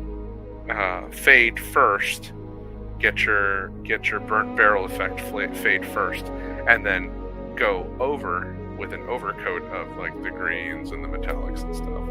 So that's another way you can do it, where it'll be faster and probably look better if you're precise with your airbrush. I prefer, if I can, to just brush by hand, just because of the way it feels, you know. Just relaxing, listening to music, and using your fingers and your hands, and forgetting about all of the bullshit. That's the way right there. It's paradise. Isn't that what it's all about?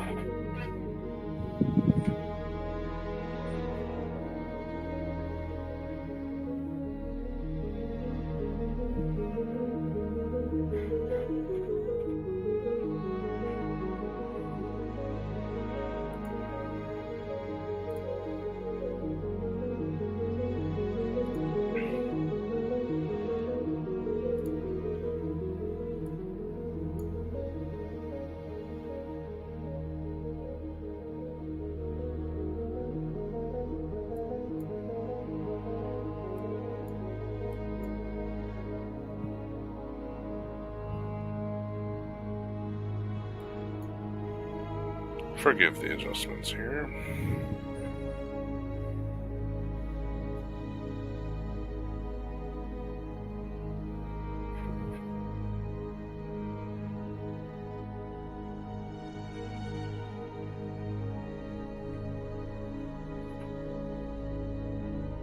And you'll notice that on your first thin coat, it's not going to cover everything.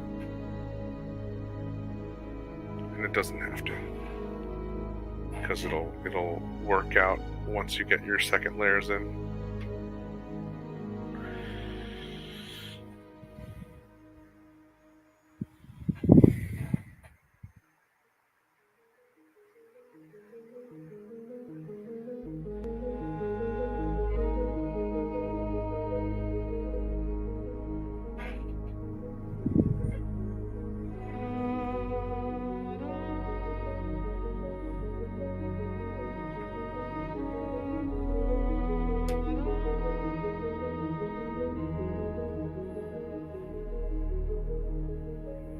I'm going to have them hanging off the edge of my cutting board because I don't want it to be touching, the barrel to be touching the table, wicking my work out of the barrel.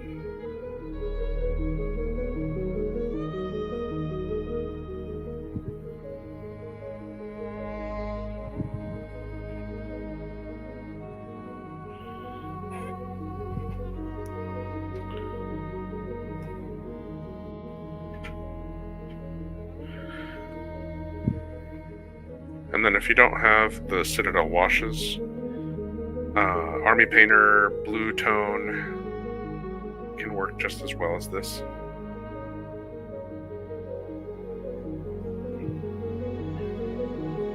Any miniature painting blue wash, or you can use the contrast paints and just thin them down a little bit more.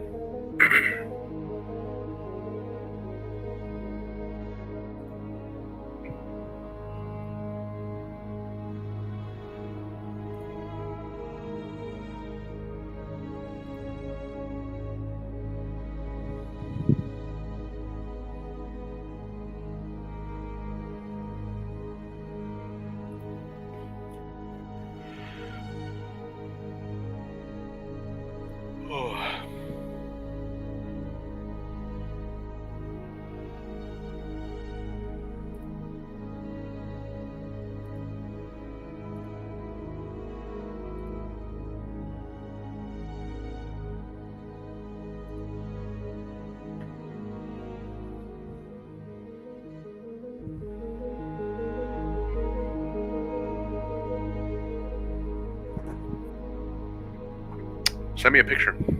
I can tell you exactly what it is if you send me a picture.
If you want to know which mechs were done in Clicky Tech, there's a separate site called Warrenborn. If you go there, it's a repository for every Clicky Tech that was ever made. So, if that might help you out, because if you go to Master Unit List or Sarna, it's going to give you every BattleTech thing. So, if you go to this site, you might be able to pinpoint your unit. Another thing is there's a lot of mechs that were renamed from the Dark Age Clicky Tech stuff back into BattleTech. So something like there was a mech called the Crusader, or no, Curious, and in BattleTech, it was called something else. I think they had it confused with the Crusader, but then they changed the name back to Curious. They used the nickname of it, the Curious, as the main name of it, and now that's just what it's called. And I think they edited Sarna now, where it's just the Curious.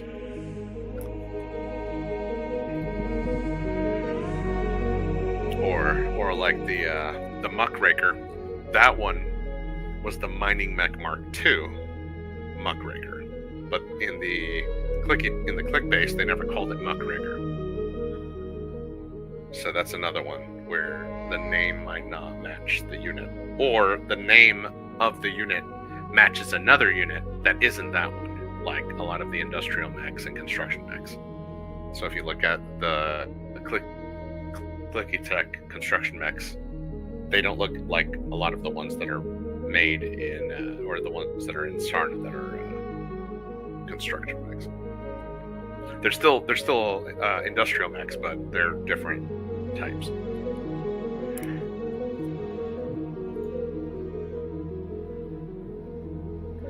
The real conclusion there, though, is like it doesn't really matter because no one really uses construction mechs seriously unless they're doing a campaign. So right now I'm just waiting for these barrels to dry. Oh, we forgot to put the paint apps on this thing for the PPC. So let me get my plasma coil glow. That way I can make these babies glow.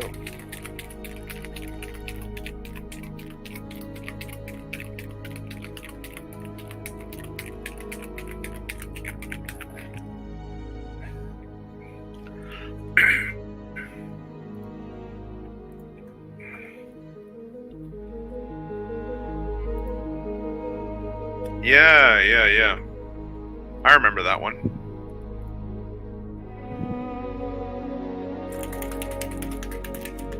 Yeah, one of our guys printed some of those. It's an interesting quad mech. Kind of looks like a Zoid.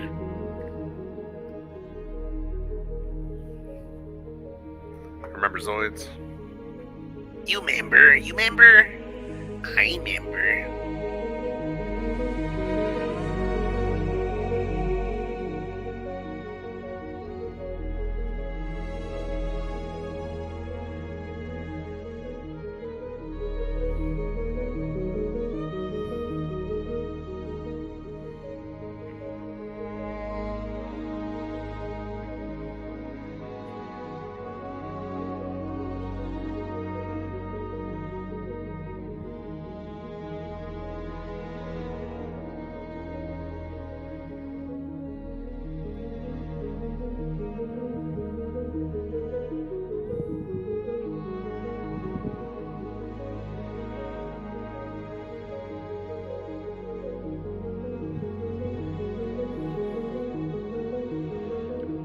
Hey, if you're printing one, print me one.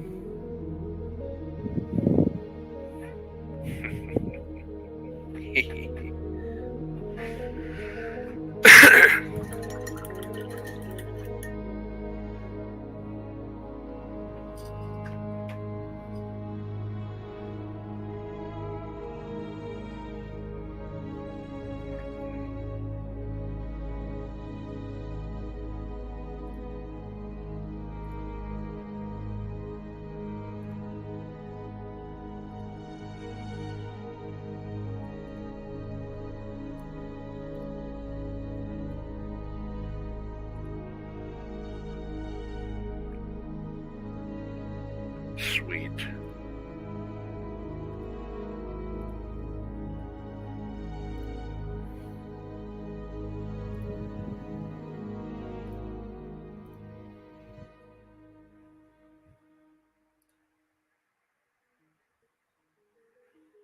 Sweet.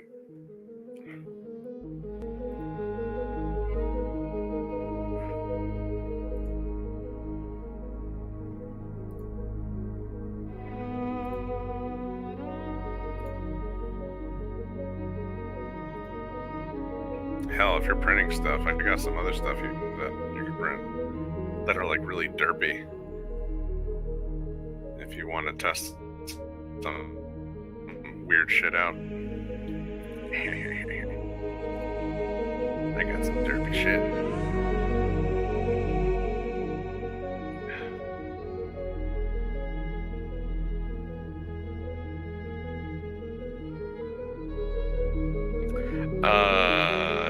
I don't know. I'd have to look at the file and see. I mean, just print it and then, like, there's some quad mechs that you don't need 2 hexes for, like this one, the Treborina. This is a pretty cool quad mech, and it kind of fits on 1 hex. This one looks like the Liger Zero from fucking Zoids, man. Oh god. Don't do it, man. They're not worth it. It's not worth it. Don't do it, man. No, you don't want to.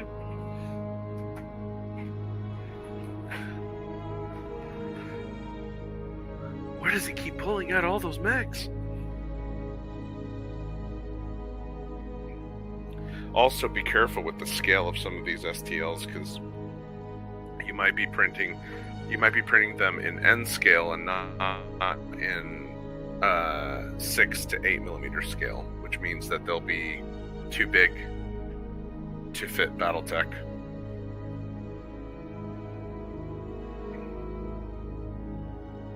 And yeah, you can run a construction mech list. You can run a industrial mech list. There's like security mechs.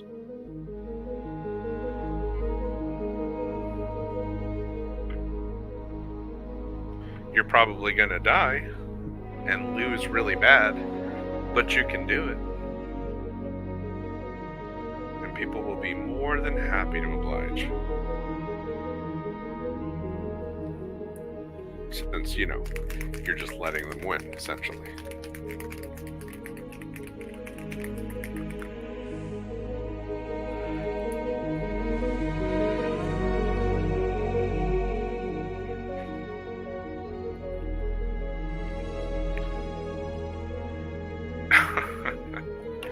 You and DeSauce, man. You and that other guy. Both of y'all. And your memes. Don't let your memes be memes. I had my daughter saying that the other day. She's like, don't let your memes be memes, Daddy. It's like, alright.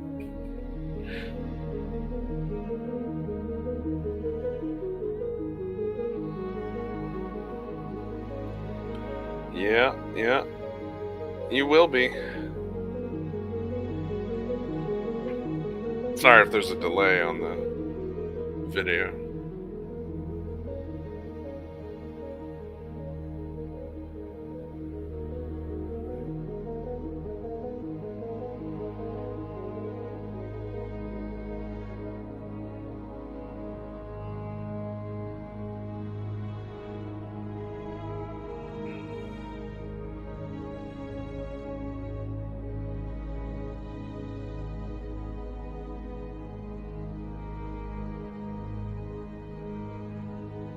Mimic supremacy.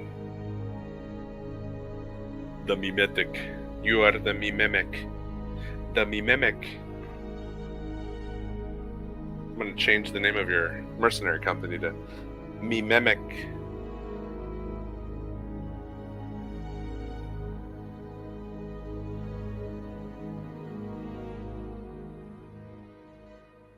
He is the mimic, the mimimis, the mimics.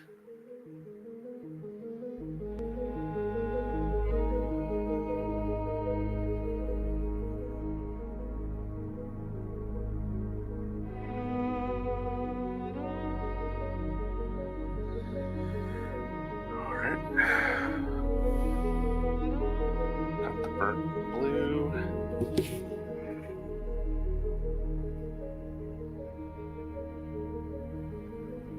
Put a little bit more on the tips of these ones.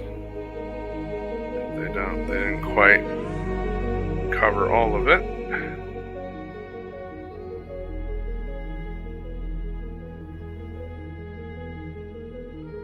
But we don't want it to cover all of it, that's the point though. You want it to be slightly smoked but not completely covered.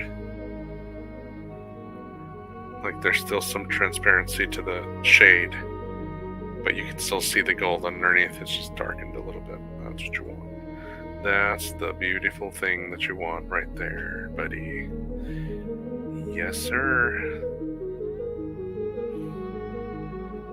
You and my buddy Aiden. Both of y'all and your infantry lists.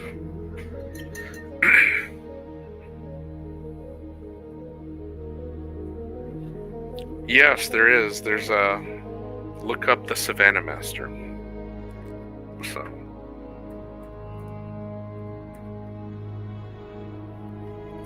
these things are cheap. They're fast. They're really hard to hit. They've got like TMM4. You can field like 20 of them, and they'll all do like 1 damage at short range, and nobody can hit you. And you can just plink people to death with them. And because they move so fast, you can move them in and out of... Like, the enemy would have to shoot 1 at a time to take them all out. And if you have like 20 of them, you're doing 20 damage each turn if you're hitting up close at a TMM4.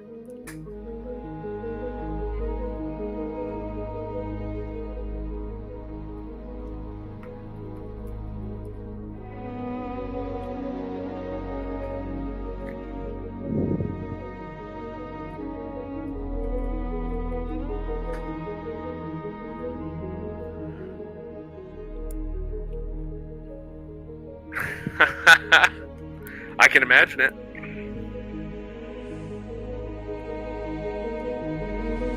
Yeah, look it up. Look up the Savannah Master. There's like 3 variants. There's an ECM variant. So here, it's even better. So say you're fighting against an opponent that has like good like C3 and like to hit boosts and stuff because he's got a C3 guy up close, so he'll get short range at his long range. So his to hit will be a lot better even at long range because he has somebody close to you. But not if you have 20 Savannah Masters and 10 of them are ECMs. So like, yeah, you might not, you don't even need the 10. You just need like 4 of them because 4 of the 20 need to be ECMs. And you just park them 12 inches near any of the mechs, the enemy's lance of mechs. So now all of their C3 targeting, tag, narcs, nothing works. They cannot use any of their special equipment because you've got an ECM Savannah Master just camped out behind a building 12 inches away from every single one of their units. Meanwhile, all of your units are flying around at like 30-inch speeds and hitting everybody's ass at like doing double damage because they're hitting the back of everything. So it's the to hit is at short range. Plus, you know, you're hitting in the back, so that's like potential 2 damage each.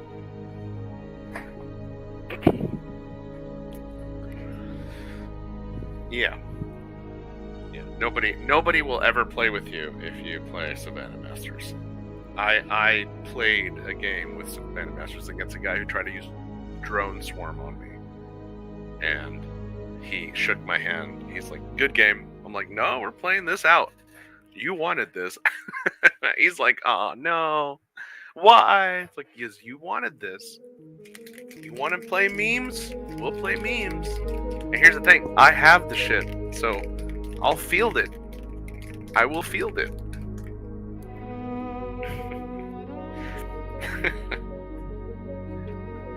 It's not funny when it's happening to you.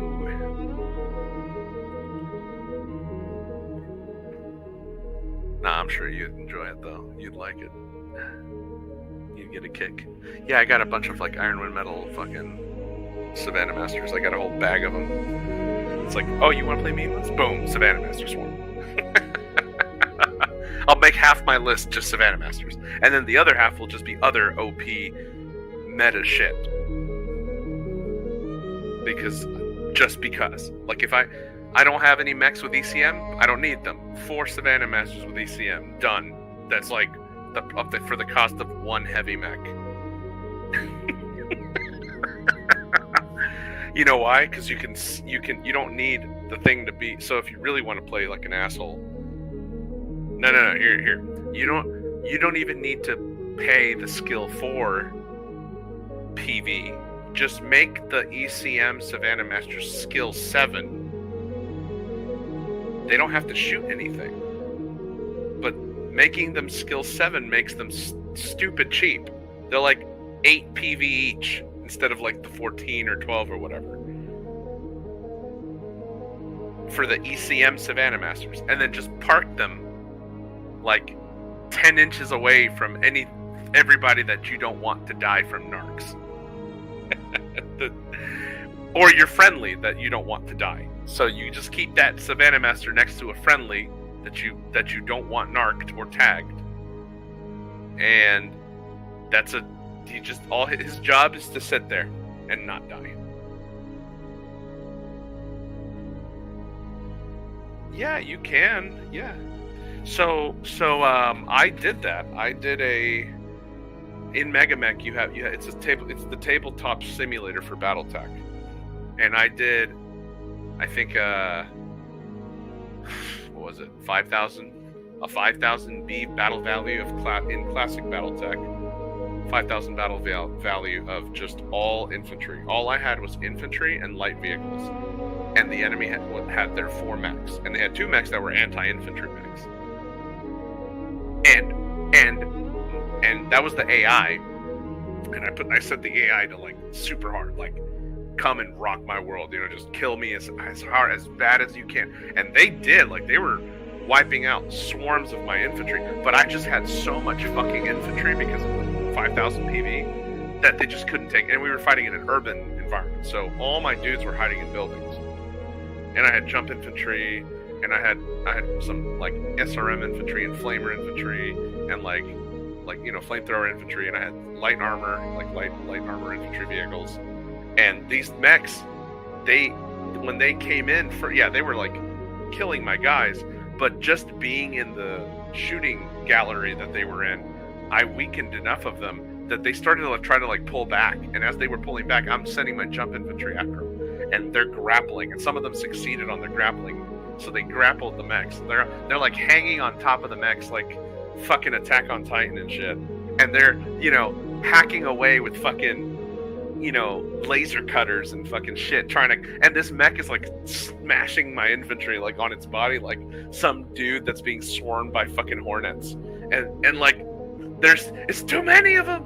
There's too many. And then the motherfucking mechs would fall, and they would fall into the buildings and like squash some of the infantry, but then they were on the ground, so they were like easier to hit, -4 to hit.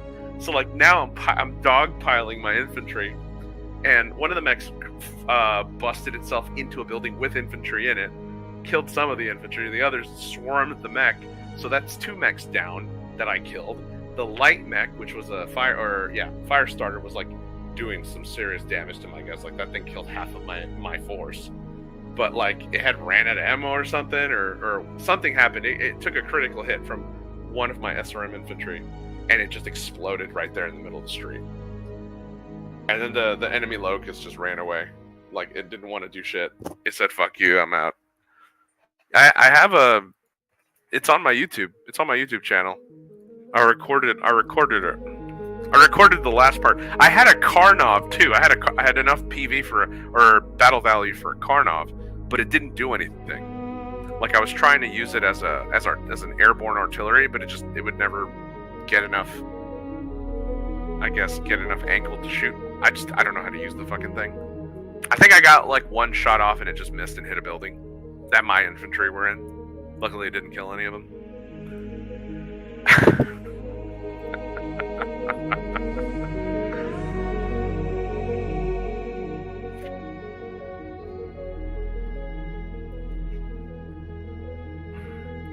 Let's see.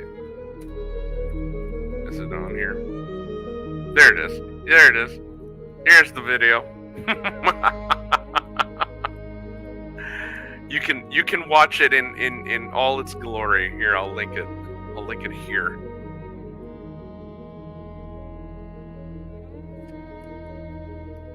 But there, that's Megamech, and that's just me, and it's just infantry against these mechs. And you can see the part where one of the mechs exploded. And then there's the 3 mechs, and they're trying to fight off all my infantry, and it's just a swarm of infantry in buildings and shit. And some of them are in like light armor. But yeah, I mean, you can do that. You can do that. You can. When we were doing the campaign for Alpha Strike, I had 2 Maxims that carried 2 platoons each of heavy heavy armored infantry. And I would just park them, and those things in Alpha Strike, those things do 2 damage at short and medium. And I think they have anti-mech, I'm not sure. But anti-mech, I think, gives you a critical hit at close range if you do a critical hit, or if you hit at short range.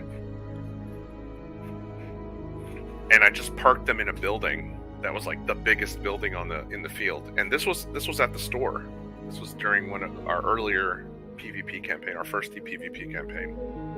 And I just parked my guys in that building, and they were just shooting at mechs from the buildings while my other mech forces and tanks were providing cover and taking objectives. But yeah, you want to take objectives, man, infantry. You just need something to transport them, because on open ground, they're really slow. Like most unmounted infantry have like a 1-inch move or like a 2-inch move. So you would need either something that's like a true transport, like an air transport, like a Karnov, or Maxims. Those would be my recommendations. There's other transport vehicles, but those would be the ones that I would feel, just because of how strong they are.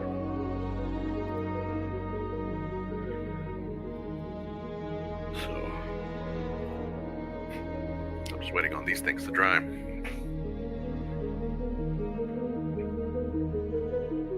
Alright, let's see here. So we got this red wash finally thinned down enough. Let's say this is the crimson wash from Citadel. And again, I'm just doing very, very light touches here. It's thinned down pretty well. And this is not meant to completely cover. And you want to overlap it with the Dragon Shade, the Dark Shade, so that it looks like it blends. And then in between those two, I'm going to put some of that Druchii Violet wash and thin down. And that'll sell the burnt metal look. I just need to remember to put some of the yellow or gold in the back here.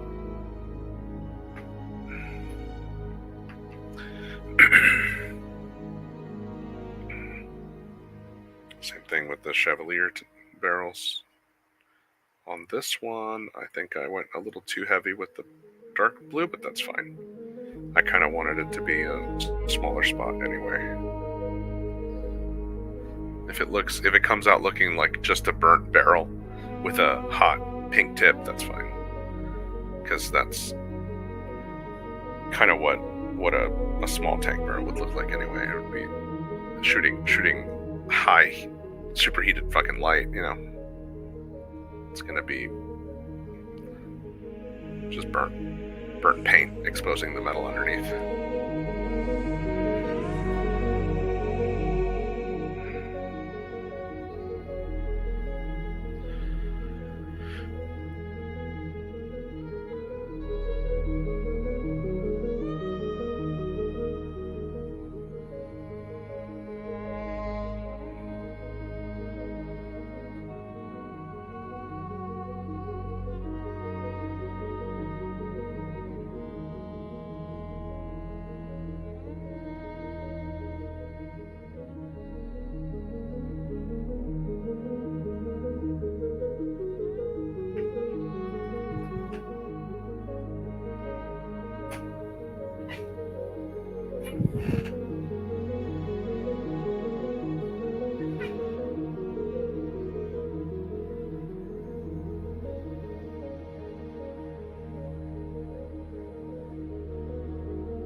I'm gonna leave those little green blobs on top, little balls, because I think that they could look like little coolant tanks or something on the barrel to keep the barrel cool.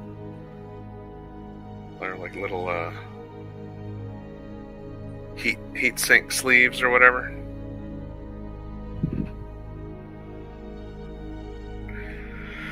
What do they call them on real tanks?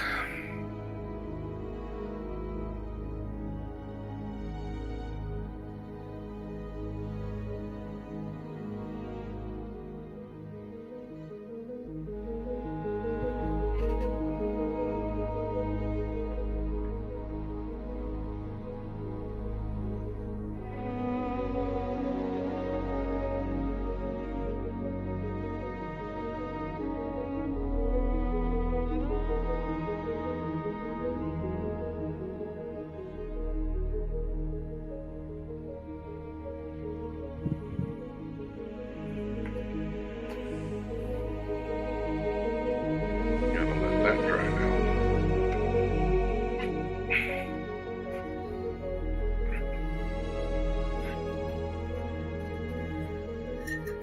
Before that, we get some of this. We're gonna use some of this Casandora Yellow Shade for some of the back of the barrels.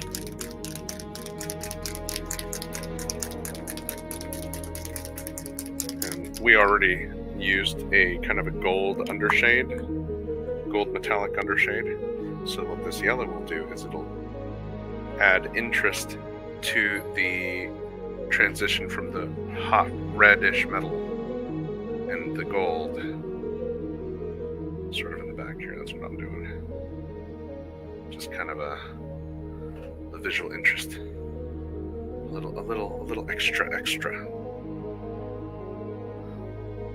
Almost a wash blending, almost. Not really, because I'm not being precise here. I'm just kind of being weird with it. It's okay to be weird with this. Just add that little extra. Ooh, interesting. Ooh, it's not just red. It's like an orangish, yellowish that goes from that to the gold. Yes. Oh yes. Oh yes. Interesting. Very interesting.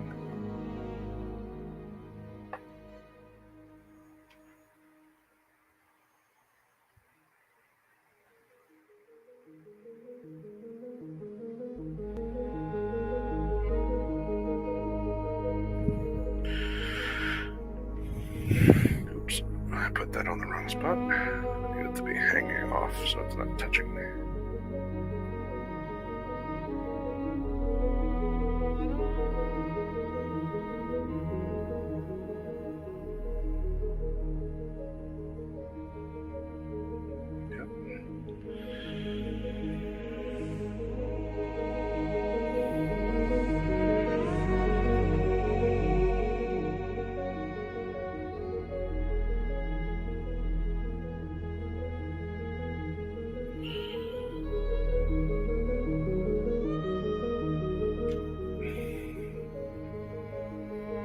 What it does is it's gonna blend that red wash, the crimson wash, with the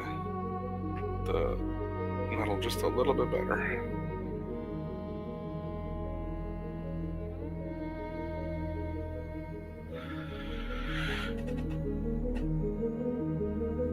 And you're not really gonna be able to tell from far away why it looks that blended.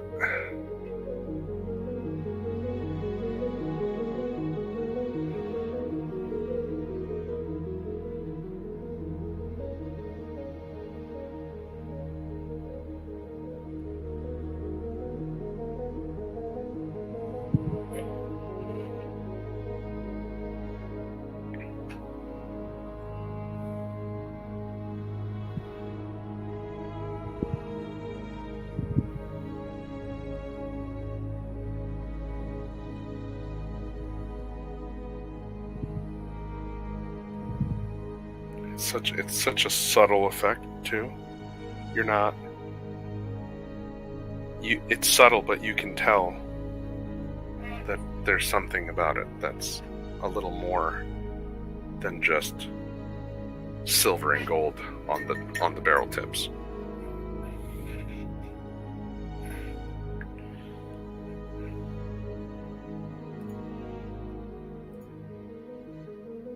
I'll let the autofocus take over for a minute while I take a short little break. Oh shit, it's already 3 hours. I said I was going to go to 2:45. Okay. It is late. I am going to call it. Thank you to everybody that showed up, that said hi, that hung out. Thank you for supporting, as always. I appreciate you guys coming in and chatting up and making this painting process more interesting than it needs to be. So I do thank you for that. For the guys that I'll meet tomorrow, I'll see you tomorrow. Make sure you get some sleep. I'm going to try to get some sleep tonight. For all of those who just showed up to say hi, thank you again. And that was the Collector Paint and Chill for this Saturday. I'll do another one next Saturday. Same good time, same good place. Hit the like if you liked it.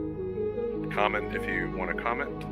Leave any tips or tricks, or if there's something I didn't do right, or something that you think I could do better. Leave that in the comments as well. So, thank you again, and have a good night.